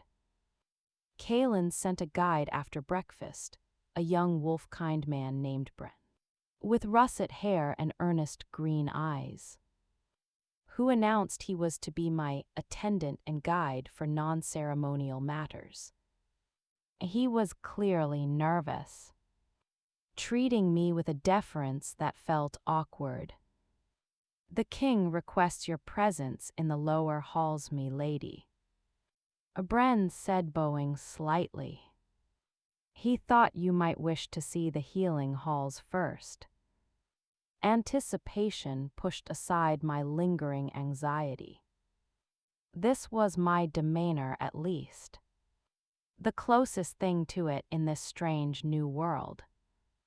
Lead the way, Bren, and please call me Ilara. He looked startled but pleased. As you wish, Ilara. Our route took us downward, deep into the mountain's belly. The air grew cooler and carried a distinct, clean scent I recognized, antiseptic herb-strewing linen. The faint metallic tang of blood and bones setting. The polished grandeur of the upper halls gave way to practical, smooth stone corridors lined with doors. The sounds were different here, murmured voices. The clink of glass, the soft shuffle of busy feet. We entered a large circular chamber lit by huge, south-facing windows and countless glowing crystals. It was a bustling hub of activity, healers. A mix of humans and wolf kind in various states of shift. Moved between rows of pallets and more private alcoves curtained with heavy fabric. Some patients bore the fresh wounds of hunters or warriors. Others showed the slow wear of age or illness. My healer's eye catalogued it all instantly. In the center of the room, holding court over a table strewn with surgical tools and herb jars, stood a woman who could only be Lysa. She was perhaps 50. With a stern, handsome face framed by iron-gray hair pulled into a severe knot. She wore a practical leather apron over a simple dress, and her hands, currently wrist-deep in a basin of steaming water, were strong and scarred, her eyes a piercing hazel. Lifted as we entered and locked onto me with the scrutiny of a master artisan evaluating a new, unfamiliar tool. Kalen stood nearby, speaking quietly with a healer who was bandaging a guard's forearm. He saw me and nodded, then gestured toward Lysa. Head healer Lysa, Bren announced, his voice dropping to a respectful murmur. This is Lady Alara. Lysa dried her hands on a cloth, her gaze never leaving me. So you're the one, she said, her voice low and rough. The human who pulled our king from the river and played with old magic on Shadow Ridge. It wasn't a question, it was a challenge. I felt the eyes of the nearby healers and patients shift to us. Bren fidgeted nervously. I am Alara, I said, meeting her gaze squarely. And I am a healer. The circumstances were unusual. Unusual, she repeated, a faint skeptical twist to her lips. She picked up a bone needle and held it to the light. Examining it, we've had humans here before, girl. Tinkers, traders, even a diplomat or two. They look at our ways, the shifts, the moon ties, the old rituals, and they see superstition or savagery. They try to impose their superior methods. It never ends well. She set the needle down with a click. So tell me, Lady Healer Alara, what do you see when you look at this hall? I understood the test. I let my own gaze sweep the room. Not as an intruder, but as a colleague. I saw the efficient teamwork that clean wounds. The careful application of poultices whose scents I partly recognized and partly did not. I saw a young wolf kind manfully shifted and whimpering, being gently soothed by a healer, while another set a broken foreleg with a skill that spoke of deep understanding of lupin anatomy. I see a place of profound skill, I said honestly. Turning back to her, I see knowledge that has evolved to care for a unique physiology. I see poultices using silver moss for its anti-venom properties, which is brilliant. I also see comfrey being used on that deep abdominal laceration over there. I nodded toward a curtained alcove, which is correct for tissue repair. But I might suggest a honey and yarrow wash first, to prevent the fever rot that can follow gut wounds. Even in your kind. A dead silence fell over our immediate area. Lysa stared at me, her expression unreadable. The healer by the alcove froze, cloth in hand. Then Lysa's stern mouth twitched. Not a smile, but the ghost of one. You identified silver moss by scent from across the room. It has a distinctive camphor note when prepared fresh. And you know of fever rot in shifters. My grandmother's journal mentioned complications from abdominal injuries related to metabolic flux during healing. Lysa blinked. She looked from me to Kaelin, who was watching with a faint, proud smile. Then she let out a short, sharp breath that was almost a laugh. Metabolic flux. Fancy words for their guts tie themselves in knots when they're hurt. But accurate. She wiped her hands again and gestured for me to follow her. Come, let's see if your fancy words match your hands. For the next 2 hours I was put to work. Not as a noble observer, but as another pair of hands. Lysa had me cleanse wounds, prepare poultices from her stores, correcting my proportions only once, on a particularly tricky stimulant route, and assist in setting a simple fracture. She asked sharp, technical questions about human remedies, listening intently to my answer, sometimes scoffing, sometimes nodding thoughtfully. Through it all, I focused on the work. The familiar rhythm of healing was a balm, the patients, once they got over the novelty of the bondkin tending to them, responded to my calm demeanor and gentle touch. A young, fully shifted wolf with a poisoned thorn in its paw licked my hand after I removed it. An elderly human woman with a persistent cough smiled gratefully when the steam infusion I suggested brought her relief. Kaelin observed for a while, then left to attend to other kingly duties. But I felt his approval through the bond, a warm, steady pulse finally during a lull. Lysa handed me a cup of bitter, fortifying tea and leaned against a table. The sternness in her face had softened into mere seriousness. You know your craft, she stated, and you're not afraid to get your hands dirty.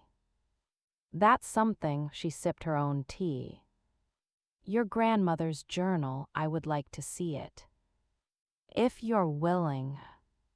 Of course, I said, surprised and pleased. It has gaps.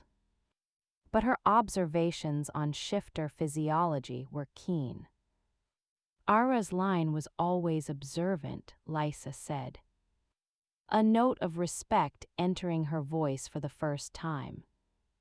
We have our own texts, centuries of lore, but an outside perspective, especially one rooted in the old pact, it could be valuable. She fixed me with that piercing gaze again. But understand this, Ilara, this is my hall, my people. You may be bondkin to the king, but here, you are a healer first, you follow my lead. You respect our ways. If you have a suggestion, you make it to Menot over my head to him. She jerked her chin slightly upward, indicating Kaelin's quarters. It was a fair and necessary boundary. I would expect nothing less, head healer. She gave a firm nod. Good. Then you may come here to work when your other duties allow. Start tomorrow. We're short-handed since the spring raids. And that cough old Marta has is spreading to the nursery. The blunt invitation was the greatest acceptance I could have hoped for. I'll be here. As Bren led me back to my chambers for the midday meal. I felt a sense of accomplishment deeper than any I'd known. I had passed the first true test of Stonehaven not with politics or power, but with the skill of my own two hands. The whispers in the stone seemed quieter now. Or perhaps I was just learning to distinguish them from the productive hum of a place at work. My afternoon was spent with Orwin in the Archivessa Dusty. Wonderful labyrinth of scrolls books and carved stone tablets. He showed me the oldest reference to Ara, a faded illumination in a vellum codex showing a woman with a crescent pendant standing between a wolf and a man. He explained the Moon Council's structure, the 7 elder families, the military advisors like Anya, the healer's representative Lysa, and the chronicler himself.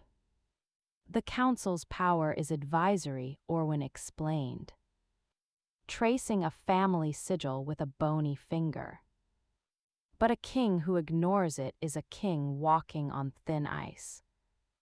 Kaelin's father was a master at balancing their factions. Kaelin has a more direct style, it unsettles some. And my presence unsettles them more, I concluded. It changes the balance, he corrected gently. You are a new piece on the board. Some see a weakness to be exploited. Others see a strength to be allied with. You must learn which is which, and quickly. When I returned to my chamber, I found a package waiting. Inside was a heavier healer's apron of fine supple leather. Similar to lysosand, a set of high-quality bone needles. Silver probes and herb knives. A note written in a strong slashing hand lay on top. For hands that know their work, L. It was the first gift I'd received in Stonehaven that wasn't about my status, but about my skill. I ran my fingers over the cool leather. A genuine smile spreading across my face. That evening I did not dine with Kaelin. He was in meetings with border scouts.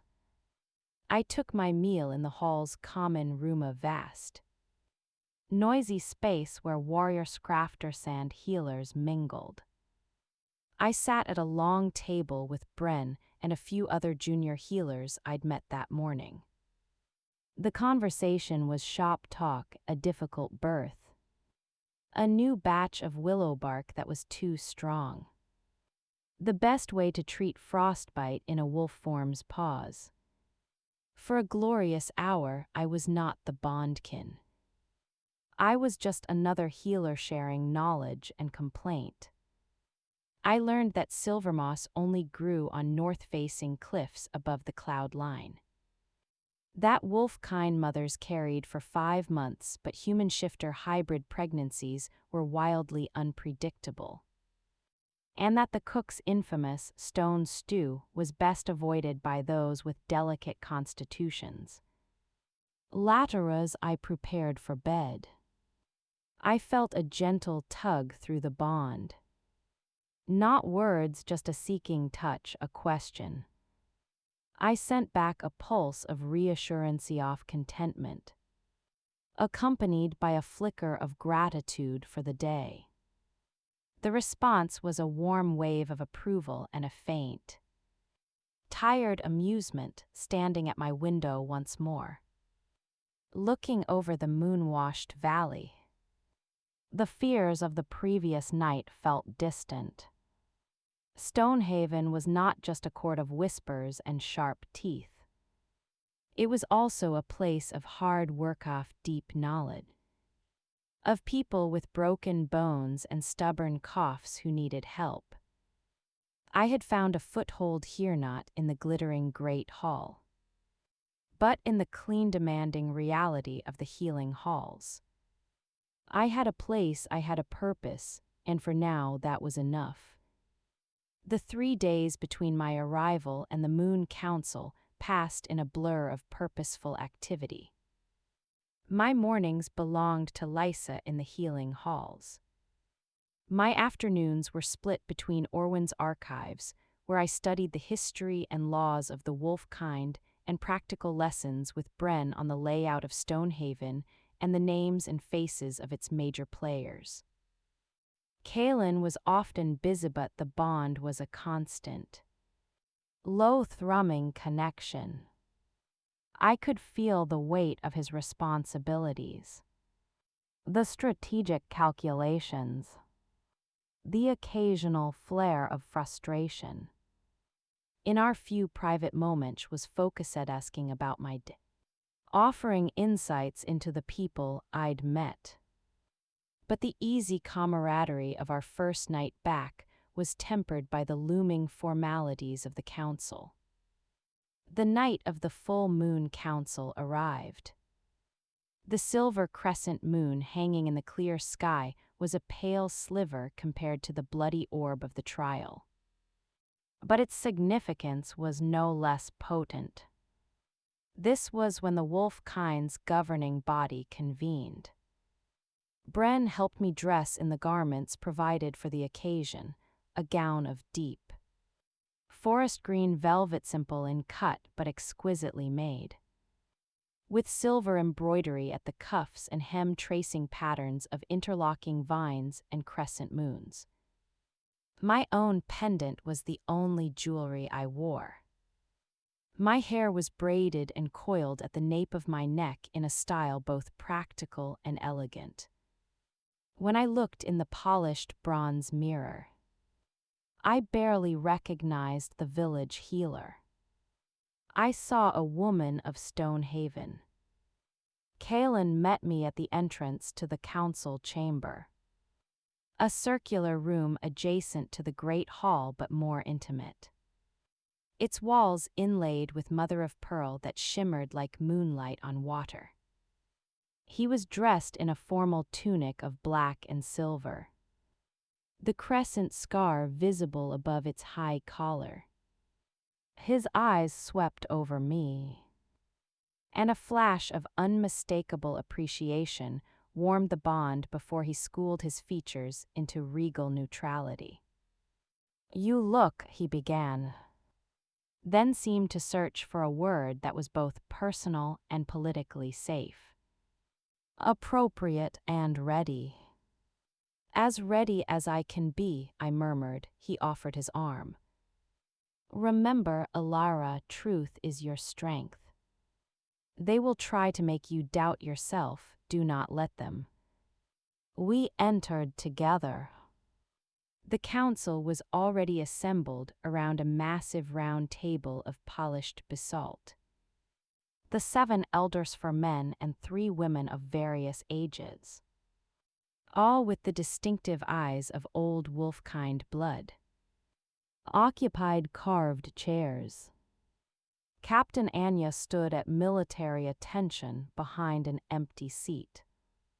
Lysa was there, looking profoundly uncomfortable in formal robes, fidgeting with a stylus. Orwyn sat with a ledger open before him, the chronicler's neutral witness. Several other advisors I didn't recognize filled the remaining seats. All eyes turned to us. The air was thick with unspoken tension and the scent of ozone and old stone. Kaelin led me not to a side chair but to one of 2 larger, more ornate seats at the head of the table's slight curve, the alpha's seat. And beside it a new chair subtly smaller but equally fine, the bondkin's seat. A murmur, quickly stifled, ran around the table. We sat. The silence was absolute. The Moon Council is convened. And Kaelin said High's voice filling the space without effort. We gather under the crescent to advisido witness, and to ensure the strength of Stonehaven. The first matter before this council is the formal recognition of Alara of Blackwater, descendant of Ara's bondkin to the Alpha line. An elder with a long, severe face and white hair like a lion's mane named Gareth spoke first. His voice was a dry rasp. "The recognition is a matter of law, my king. Your word, witnessed by the chronicler, is sufficient. The council's role is to advise on the implications of this bond for the realm." It was a polite opening salvo. "We accept your right to do this. But we will question its wisdom," a younger elder, a woman named Cora with fiery red hair and sharp features, leaned forward. "The implications are what concern us, Gareth. Lady Alara is human, the bond is a sacred thing rarely formed, and never in living memory with one outside our people. What is its nature? Is it political, martial? Or," her gaze flicked to me, "something more personal?" The question was a trap, asking Kaelin to define a bond that defied simple definition in a way that could be used against us. Kaelin remained calm. "The bond is what it is, Elder Cora. It was forged in the crucible of the trial. It is a link of loyalty of shared purpose, and of mutual protection. It is both personal and political. For the well-being of the Alpha is the well-being of the realm. Alara's actions saved your king and defended the throne. The bond recognizes that reality. A reality brought about by the failure of our own protections," muttered a broad-shouldered elder named Torvin, his voice like grinding stones. He was of the faction that had sympathized with Valen's emphasis on wolfkind purity. "Perhaps if the Alpha did not venture out alone on archaic trials, we would not need human girls and old magic to save him."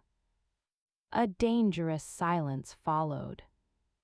Anya's hand went to the hilt of her knife. Kaelin's expression didn't change, but I felt a surge of icy anger through the bond. It was Lysa who broke the tension, slapping her stylus down on the table. "Oh, spare us the posturing, Torvin. The trial is older than your grudge," the king returned, "which is more than can be said for those who tried to ambush him. And the human girl has a better grasp of field sanitation than half your hunters. She's been in my halls mending your people's wounds for 3 days. What have you done lately besides complain?" A few of the elders hid smiles. Torvin flushed darkly. Gareth held up a gnarled hand. "Peace. The head healer makes a practical point.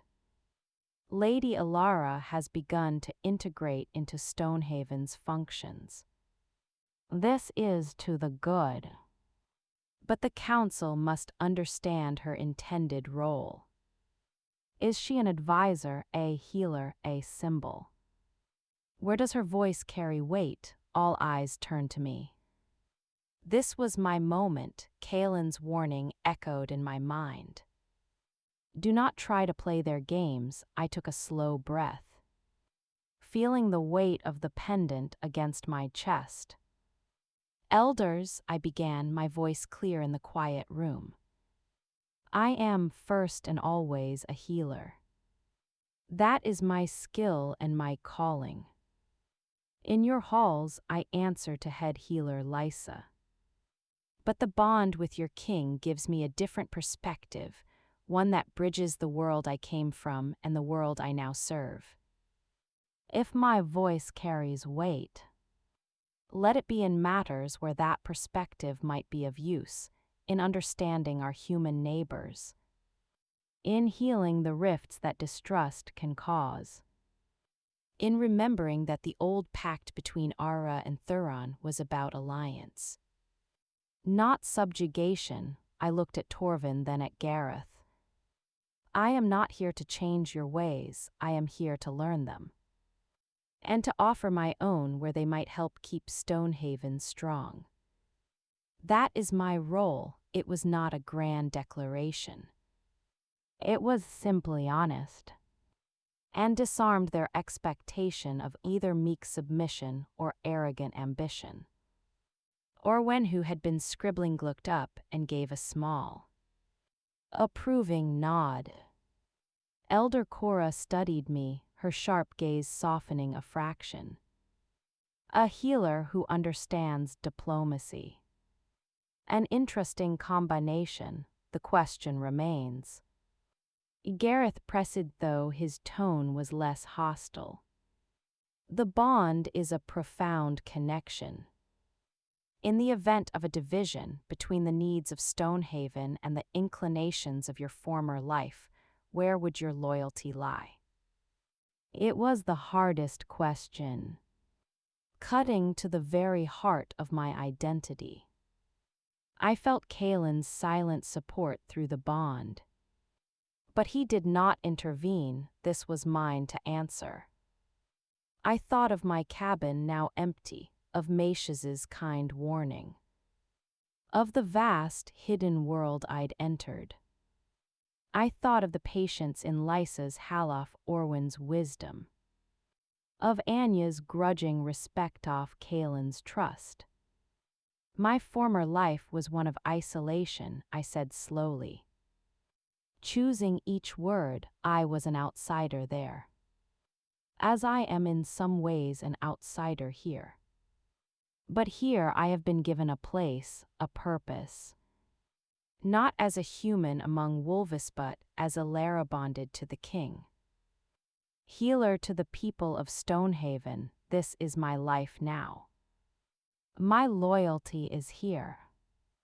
To the kingdom and to the king I am bound to protect.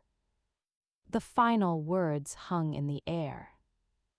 I had not just declared loyalty to an abstract realm, but to Kaelin personally. In the context of the bond, it was a powerful statement. Gareth leaned back, seemingly satisfied. Even Torvin looked thoughtful, if not pleased. Kaelin spoke into the silence. The bondkin has spoken her truth. Let it be recorded by the chronicler. Are there further questions for Lady Alara on this matter? There were a few more logistical questions about my access to archives. My security detail, Anya fielded those with clipped efficiency. My ongoing training, but the venom was gone. The Inquisition had turned into a practical briefing. After an hour, the council moved on to other matters, border patrol reports, trade disputes with remote human settlements. The winter food stores. I listened, absorbing the complex web of concerns that made up ruling this hidden kingdom. Kaelin was a sharp, decisive leader, but he listened carefully to his council, weighing their advice before making judgments. When the council finally adjourned, the mood was one of weary professionalism rather than hostility. As the elders filed out, a few nodded to me respectfully. Cora even offered a faint smile. Torvin ignored me, but he did not glare. Lysa clapped me on the shoulder as she passed. Not bad, girl, you didn't faint or flatter. Now be in the halls early tomorrow. We have a flux in the nursery to contain. Anya gave me a curt nod that from her was high praise. Orwen gathered his scrolls. A satisfactory first performance, Lady Alara. The record will reflect clarity and conviction. Finally, only Kalen and I remained in the moonlit chamber. The formal mask dropped from his face, revealing his fatigue and a deep-seated relief. "You were," he said, "exceptional." The warmth of his pride washed over me through the bond. More intoxicating than any wine, I just told the truth. Which is what makes it exceptional in a room like this. He walked to the window, looking out at the sliver of moon. "You have secured your place. Not without opposition, but with legitimacy.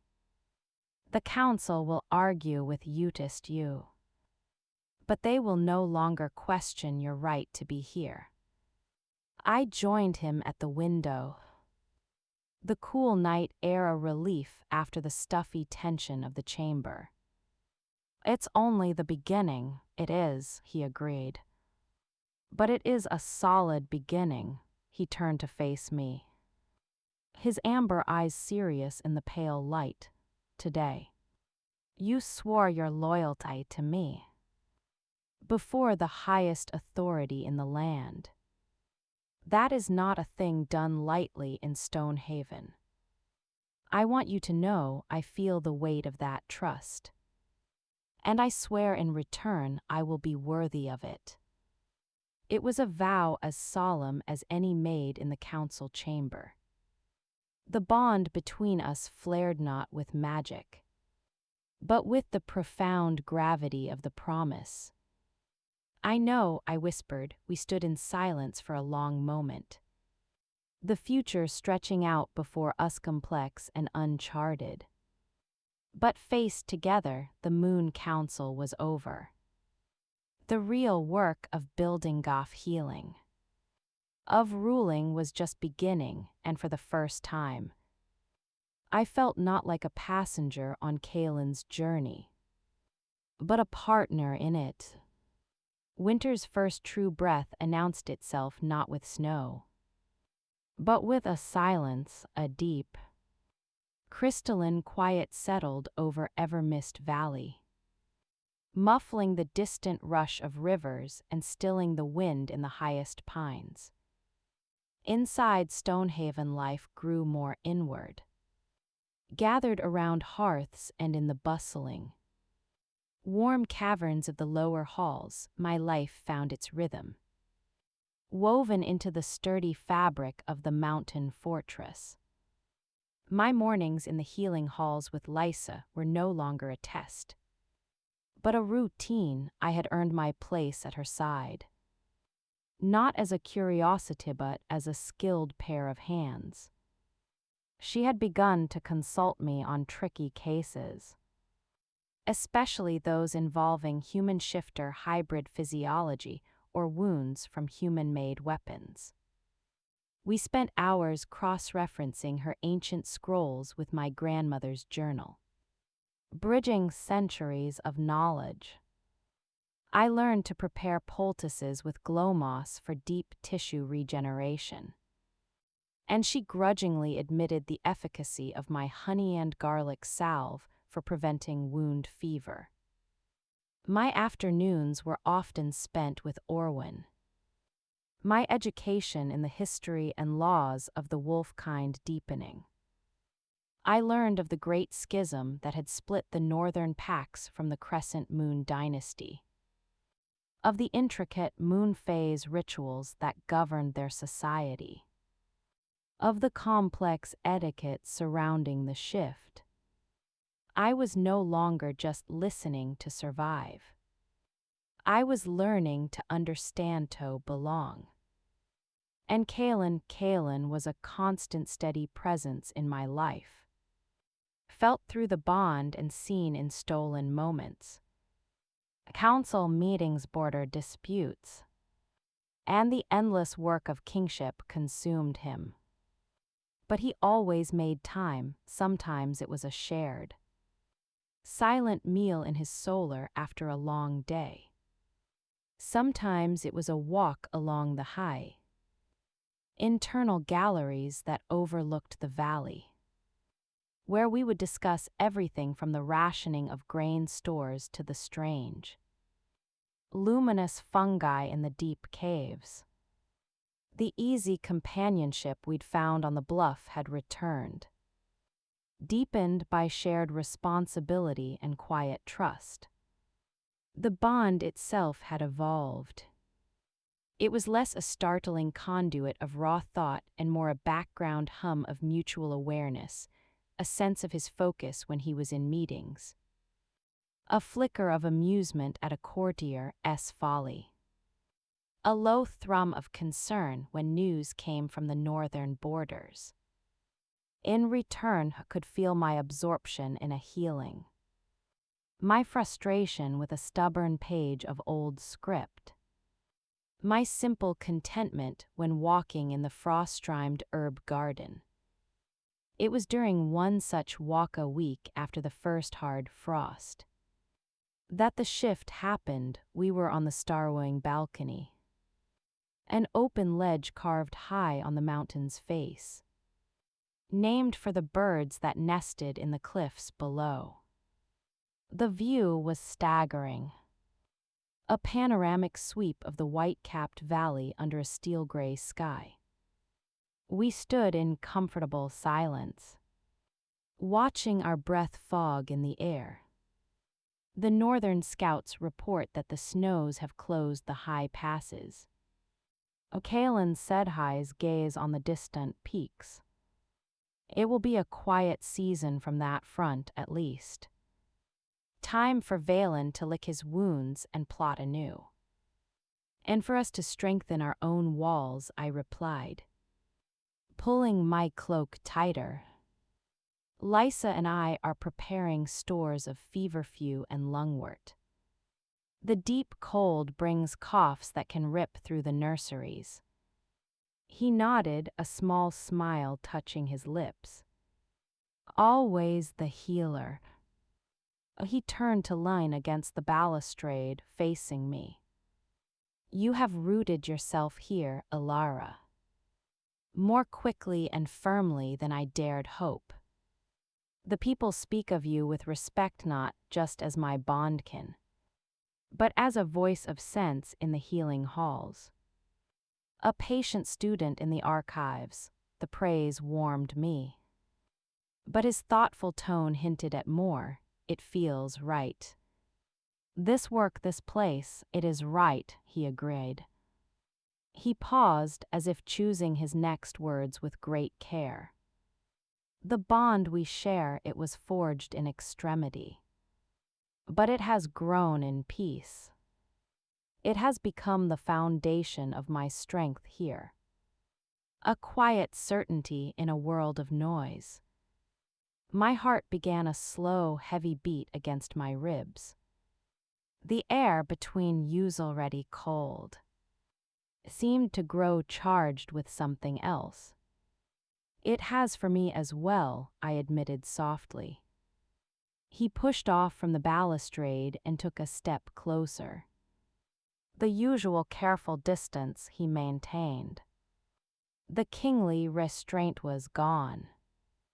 When I was in the river, broken and bleeding, I saw my death. And then I saw you, a pale figure against the storm, wading in without hesitation. I thought you were a spirit or a final dream. His amber eyes held mine, intense and unguarded. But you were real, your hands were real. Your courage was real. And this, he gestured slightly between us. This connection, it is the most real thing I have ever known. I couldn't speak. The truth in his words resonated in the very core of my being, echoed by the bond that surged between us, bright and warm as a kindled flame. Ilara, he said, my name a vow on the cold air. The bond chooses, but the heart confirms. My heart has confirmed it 1,000 times since you opened that outpost door and faced our hunters with light in your hands. I do not offer this as your king, bound by duty. I offer it as Kaelin, a man who has found his equal in the most unlikely of places.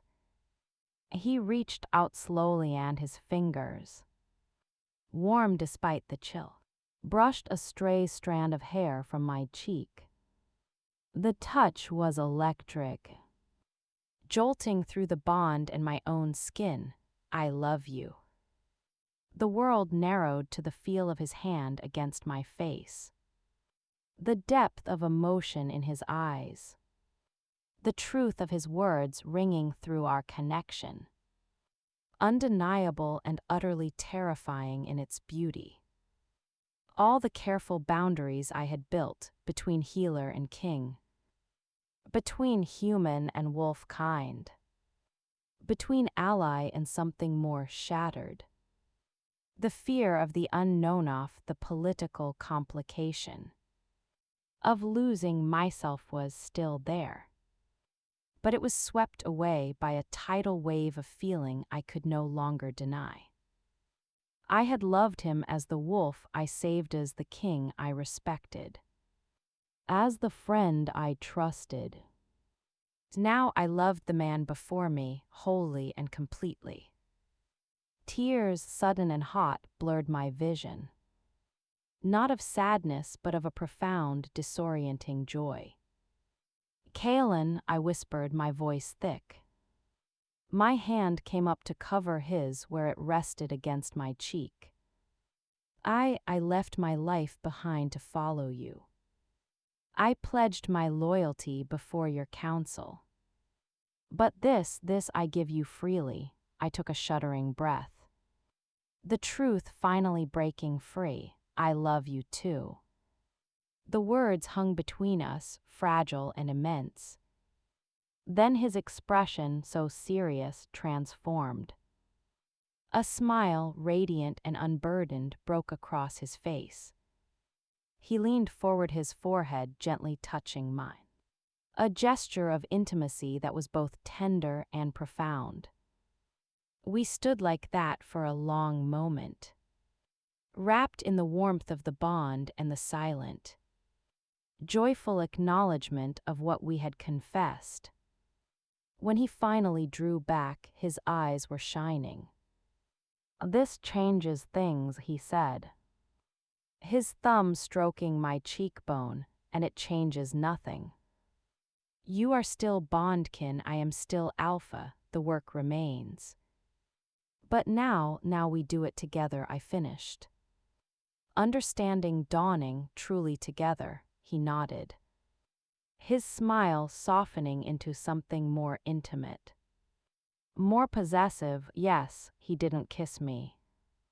The moment was too sacred, too new for that. Instead, he laced his fingers through mine, his grip firm and sure.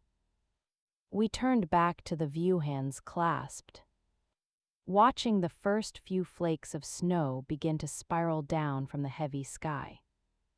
The silence returned.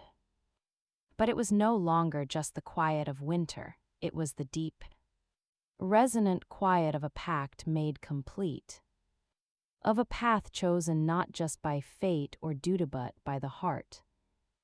The cold wind bit at my face, but inside, I had never felt warmer. The roots I had put down in Stonehaven had just dug deeper, reaching past stone and into the very bedrock of a shared future. The peace of that afternoon on the balcony was short-lived. Winter in its full majesty proved to be a demanding sovereign. The snows came in earnest, burying the valley in a deep, silent blanket. Stonehaven became a world unto itself, sealed off from the outside, its rhythms dictated by the howl of the wind and the crackle of hearth fires. It was in this sealed environment that the frost flare struck. It began in the lower nurseries, where the young and the elderly were most vulnerable, a dry, hacking cough that within a day became a racking, feverish agony, the patient's skin grew hot. Then developed a strange, silvery mottling that shimmered in the lamplight like frost on glass. Lysa named it the frost flare, an old sickness that sometimes crept in with the deepest cold. But she'd never seen it spread so fast or with such virulence. Within 3 days, the healing halls were overflowing. The air grew thick with the scent of sweat fever and desperate herbs. The usual low murmur was replaced by the constant, distressing sound of coughing and pained whimpers. Lysa's stern competence became a brittle, sharp-edged thing as she drove herself and her staff to exhaustion. I worked until my hands shook, brewing endless pots of lung-soothing tea, applying cooling poultices, holding the hands of frightened children whose eyes glazed with fever. The bond with Kalen, usually a background comfort, became a conduit for shared strain. I felt his worry as a constant, low-grade ache, worry for his people, and a sharper, more personal fear for me. Moving unprotected among the sick, you must rest, Alara, he'd say during our brief snatched moments, his own face drawn from lack of sleep and constant council meetings about quarantine and supplies. When Lysa rests, I'd reply, which was never. The crisis reached its peak on the 5th night. Little Finn, a human child of 4 with a wolf-kind mother, took a sudden, terrifying turn, his small body already racked by coughs. Began to seize, the silvery mottling spreading rapidly across his chest. His mother's desperate cries echoed off the stone. Lysa worked over him, her face grim. The fever in his blood, the silver phase. I've never pulled one back from this. I stood frozen, my healer's mind racing through everything I'd read, everything I'd learned. The silver mottling, it wasn't just a symptom. In Orwin's oldest scrolls, there were mentions of moon sickness, a magical imbalance. The frost flare wasn't just a physical illness.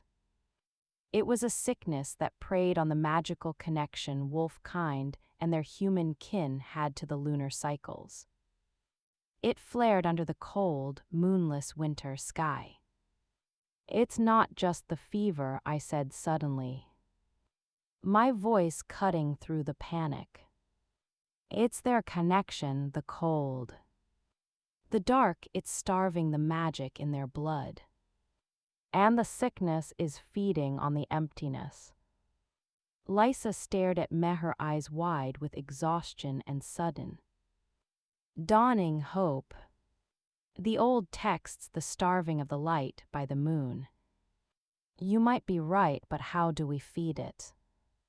The pendant at my throat, which had been quiet, gave a sudden, warm pulse, the old magic. The hearthstone had awakened it in me, Ara's blood. Ara, who had made a pact under the moon. We bring the light to them, I whispered. I didn't wait for permission. I ran from the hall, ignoring the shouts behind me. I raced through the corridors up to my chamber and snatched my grandmother's journal and the small pouch of sacred herbs I'd brought from my cabin, things she'd said were for cleansings and blessings. Back in the hall, Finn was growing stiller, his breath shallow. His mother was sobbing quietly. Lysa, I need a basin of clean snow. And bring every crystal lamp you have. Gather them around his bed, she didn't question. She barked order sand within minutes. A basin of pristine snow sat beside Finn's pallet, and a ring of the glowing blue-white crystals surrounded him, their light casting era-shifting shadows. My hands trembled, but my mind was preternaturally clear. I crushed moonflower petals, a sliver of glow moss, and a pinch of sacred sage from my pouch into the snow. Then I clasped my pendant and closed my eyes. I didn't reach for Kaelin, I reached deeper. For the memory of the hearthstone's power. For the ancient covenant my blood represented. I thought of Alliancioff warmth, of life stubbornly persisting in the deep cold. I poured that intention, that feeling of connected light. Into the mixture, the pendant grew, Hotit's light not blazing, but seeping into the crushed herbs and snow, making them shimmer with a soft gold-tinged luminescence. "Help me apply it," I said to Lysa, my voice steady. Together we spread the glowing mixture over Finn's chest, where the silver mottling was worst. The effect was not instantaneous. For a long, agonizing minute, nothing happened. Then the silvery patches seemed to drink in the faint light. They didn't vanish, but their advance halted. Finn's violent shivering eased a minute later. He drew a deeper, clearer breath, his eyelids fluttered. A hushed gasp went through the healers who had gathered to watch. His mother choked back a sob of hope, it's stabilizing him. Lysa breathed her fingers on Finn's pulse. It's actually working. We worked through the night, preparing batch after batch of the light snow poultice. We used it on the worst cases, those in the silver phase. It didn't cure them, the fever and cough still needed Lysa's masterful herbal treatments, but it stopped the progression. It gave their overtaxed bodies a chance to fight. It was as if we were giving their starved inner light a kindling spark. Word spread through Stonehaven, the bondkin. Using the old magic was fighting the frost flare, hope. A fragile but potent force began to push back the despair. Kaelin found me near dawn, as I was grinding another batch of moonflower petals. I was swaying on my feet, covered in herb dust and sweat. He didn't speak. He simply took the mortar and pestle from my numb fingers, set them aside and pulled me into his arms. He held me tightly, his face buried in my hair.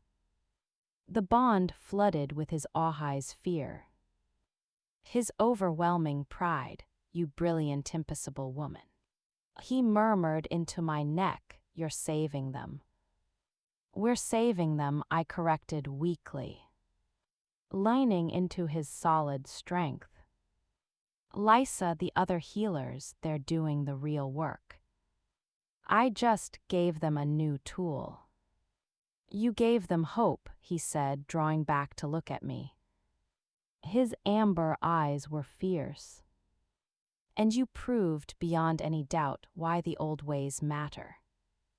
"Why you matter," he insisted I sleep for a few hours.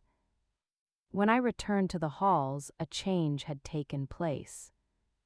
The frantic energy was gone, replaced by a weary but determined efficiency. The light snow poultice was being administered in a steady rhythm. New cases were still coming in, but the terrifying slide into the silver phase had been checked. For 3 more days we fought the sickness. And then, as suddenly as it had come, the fever broke. The deep cold outside remained, but the internal fire of the frost flare began to recede. Recovery would be long. especially for the little ones like Finn. But they would live. On the evening the last patient was declared out of danger. Lysa collapsed onto a stool beside me, looking 10 years older and infinitely more human. She stared at the now quiet hall. "We lost 7, she said, her voice raw. "But we should have lost 70. Oh, she turned her head to look at me. "Your grandmother's journal, I need to read every word. And you need to teach me how you did that, the intention. The focus, it's not a technique, Lysa. It's a remembering," she grunted. "Then we'll remember it together, write it down, all of it. This becomes part of the hall's knowledge now." It was the highest honor she could bestow that night. A subdued but profound celebration rippled through Stonehaven. There was no feasting, but extra rations were shared. And a quiet song of gratitude to the moon was sung in the great hall. I stood with Kalen, watching his people, our people, their faces marked by exhaustion but lit with relief. He slipped his hand into mine, hidden by the folds of our cloaks. The bond hummed with a deep, shared contentment. We had faced the silent, insidious enemy of winter together. And we had prevailed, latter in the privacy of his solar. He held me against, simply breathing me in. "You have woven yourself into the heart of this kingdom. Ilara," he said softly. "Not as my bondkin, but as its healer, its protector. They will never forget what you did here." I thought of the silvery mottling fading from Finn's skin, of the grateful tears in his mother's eyes. I will never forget it either. The frost flare had been a trial of a different kind, a test of our unity, of our knowledge, of the strength that came from blending the old ways with the new. We had passed, and as I stood there in the circle of Kalen's arms, the winter locked outside. I knew with absolute certainty that no matter what spring brought, Valen's schemes, court intrigues, new threats, Stonehaven, and the king who ruled Ithad become my true and lasting home. Winter's grip on Evermist Valley did not relinquish easily. For weeks after the frost flare receded, the world remained locked in white silence. But within Stonehaven, a different kind of thaw was taking place. The shared struggle against the sickness had forged bonds stronger than any treaty. The human crafters worked alongside wolf-kind smiths to repair tools. Hunters returning with scarce game shared it freely with the families of those still recovering. And in the healing halls, Lysa and I had become an inseparable team. Our once formal relationship now one of gruff mutual respect and deep professional trust. My place was no longer a question, I was Ilar, the bondkin who had wielded the old light in the deep dark. Children in the corridors no longer stared in curiosity, but smiled and waved. Elders nodded with genuine warmth. Even the more traditionalist, factionaled by Elder Torvin, could not argue with results. My actions had saved wolf-kind lives, including those of pure-blooded families. Grudging acceptance had replaced open hostility. With the immediate crisis past, Kalen and I found stolen moments of peace, our love. Confessed on the windy balcony was a quiet, steady flame in the heart of the mountain. It was expressed in looks across a crowded room, in the brush of his hand against mine as he passed me a scroll. In the deep, wordless comfort of the bond that thrummed between us like a second heartbeat. We spoke of the future in practical terms, the need to strengthen alliances with the scattered human settlements in the valley come spring. The restructuring of the border patrols in light of Valen's betrayal. The expansion of the healing hall's herb gardens. Our partnership was a fact, as solid and unquestioned as the stone around us. One afternoon's a tentative. Pale sunlight finally pierced the perpetual gray and glittered on the melting icicles outside the archives. Orwin summoned me. He looked uncharacteristically agitated. His usual calm replaced by a sharp focus. "Illicit," he said, gesturing to a chair piled with books. He unrolled a fragile scroll on the table between us. It was a map, but not of geography. It was a genealogical chart intricately illuminated, showing the interwoven bloodlines of the Crescent Moon dynasty and the human families bound to it by ancient pact. I have been cross-referencing the chronicler's accounts since the frost flare. He said, his finger tracing a line of delicate script. Your use of the talisman's power, it was not merely a healer's trick with old magic. It was a kingly act, or rather a queenly one. I frowned. I don't understand. The covenant between Ara and King Thuron was more than a promise of aid. Orwin explained, his gold-flecked eyes intense. It was a fusion of sovereignties. Her line was granted a share in the protective magic of the throne, the very magic that safeguards Stonehaven. That flows through the hearthstone. The talisman is not just a symbol, it is a key. And you, my dear, have turned it in the lock. A cold trickle of apprehension slid down my spine. What are you saying, Orwin? I am saying that your bond with Kaelin, confirmed by love and proven in crisis, has activated a dormant clause in the oldest laws. He tapped a specific point on the chart where two lines, one silver, one gold, intersected and became one. By the laws of stone and stream.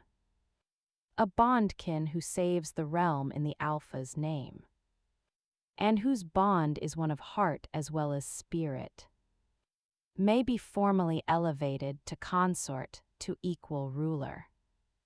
The words hung in the dusty air, immense and terrifying. Equal ruler, the idea was absurd. I was a healer from a forgotten valley. No, I breathed. That's not why I did any of it. Kaelin is the king, I am his support, his ally. That is all I want to be. Orwin's expression softened with sympathy. I know that, child, and Kaelin knows that. But the law is the law. And more importantly, the magic recognizes it. The hearthstone responded to you. The talisman awakened for you. The people saw you save their young. The council may have no choice but to acknowledge what already is. This will cause an uproar, I said, panic beginning to edge my voice. Torvin's faction will see it as the ultimate human encroachment. It could shatter the stability we've just fought so hard to win. Or, Orwin said quietly, it could cement it forever. It would be the final, living proof that the old alliance is not a relic, but the foundation of our future. It would make Valen's isolationist rhetoric obsolete overnight. He leaned forward. But the thorn, Alara, is this: it cannot be forced. It must be offered by the council and accepted by you. And it must be Kaelin who places the proposal before them. To do so, who risks appearing to elevate a lover. To undermine his own authority, it is a perilous step. My mind reeled the peace we had won. The simple happiness I had found was suddenly poised on a knife's edge. The thaw outside seemed a cruel mockery of the fresh freeze gripping my heart. I sought out Kaelin. He was in the strategy room with Anya, reviewing scout reports. He took one look at my face and dismissed her with a word. Orwin spoke to you, he said, not asking. He had felt my distress through the bond. He did. Kaelin, it's impossible, we ca. He came to me, taking my hands in his. His were warm, grounding. I have known of this possibility since the hearthstone. He admitted, his gaze steady. I have spent nights researching it with Orwin. I did not speak of it because I wanted you to find your place here for yourself. Not under the weight of a crown. I don't want a crown. I want this, I said, pleading. I want the healing halls and our walks and the quiet. I don't want to be a symbol in a political game. You already are a symbol, my love, he said gently. A powerful one. This would not change who you are. It would change the scope of your influence. It would mean your voice in council carries the weight of law. Not just advice. It would mean our bond is recognized as the unifying force it truly is. He sighed, a weary sound. But Orwin is right about the thorn to propose it now. On the heels of your triumph with the frost flare. It could be seen as opportunistic. It could galvanize the opposition just when they've been quieted. Then we wait, I insisted. We say nothing. Let things settle, and if another crisis comes. If Valen moves in the spring. Would you have me deny my kingdom the full strength of its queen? For fear of a few grumbling elders. The question was not an accusation but a genuine, painful dilemma. I saw it then, the true burden of kingship. It was never just about wielding power, but about making impossible choices for the greater good. And I saw my own choice, to cling to the comfortable role I had carved, or to step into a larger, terrifying one for the sake of the people and the king I loved. What do you want, Kaelin? I whispered. I want you, he said, his voice rough with emotion. At my side in every way. As my heart, my bondkin, and my equal. But I want you to choose it freely, knowing the cost. And I will not make this decision alone. We face this council together or not at all. The bond between us swelled with the complexity of the moment, his unwavering love. His steely resolve, his fear of hurting me or his kingdom. And my own tumultuous feelings, terror. A flicker of defiant pride and beneath it, Allah deep. Resonant certainty, I thought of Finn's mother's tears. Of Lysa's grudging trust. Of the way the light snow had shimmered with a power that was both mine and greater than me. I was not just Ilara of Blackwater anymore. I was of Stonehaven. And Stonehaven needed more than a healer. It needed a future built on an unbreakable foundation. I took a deep, shuddering breath, squeezing his hands. Then we face it together, but not now. Let the thaw finish. Let the valley breathe. Let the council see us working, lighting, being as we are. Then, when the first green shows on the hills, we let the truth speak for itself. And if the law demands it be named, then we name it together. Relief and fierce pride flooded his expression.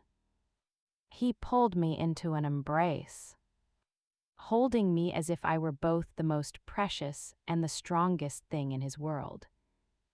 Together, he agreed, his voice a vow in my ear. The final days of winter were a time of preparation. Not just for spring planting, but for the future we had chosen to embrace. Kalen began to include me more formally in high-level strategy. Not as an observer but as a contributor. My perspective on the human settlements. My knowledge of herb lore for supply resilience. Even my understanding of the old magic became part of Stonehaven's planning. The council watched, their curiosity a palpable thing. But we gave them no drama, no sudden declaration. Only the steady visible proof of a partnership that worked. On the morning, the first true cluster of snowdrops was found blooming in a sheltered corner of the inner courtyard. The summons came, the full moon council was convened.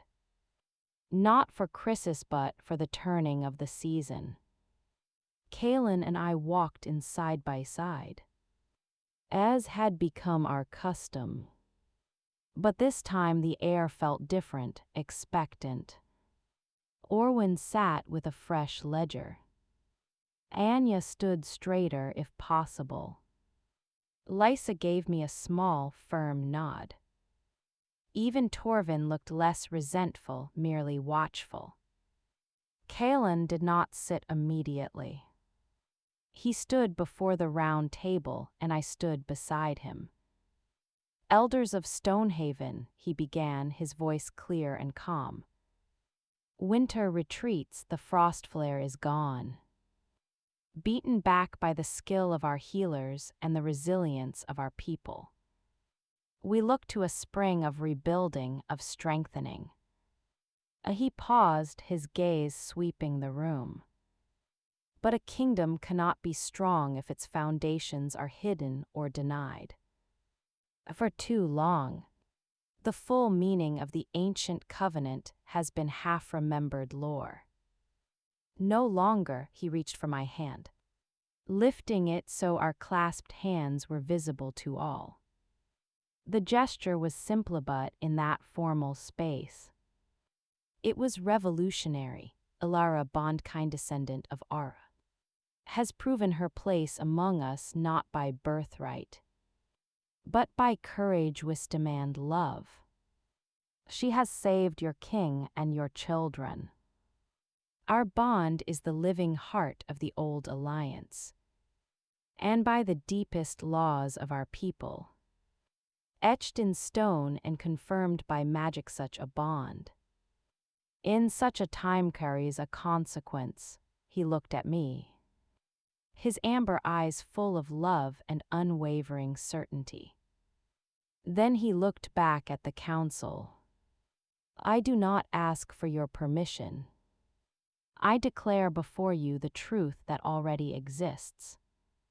By the covenant of the crescent moon and with her consent, I name Ilara not only my bondkin, but my consort and equal in rule. The throne of Stonehaven shall have 2 pillars. A stunned silence followed, thicker than any winter snow. Then Elder Gareth slowly rose to his feet. His severe face was unreadable. He looked at our joined hands, then at my face. And finally at Kalen. The law is clear, Gareth rasped. And her deeds are clearer, he turned to the council. I have questioned this bond, I have doubted its wisdom. But I cannot doubt its truth or its power. The frost flare showed us that. I will not stand against the law, or against the light that saved my own grandson's life. He bowed his head first to Kaelin, then deeply to me. My king, my queen, one by one the other elders rose.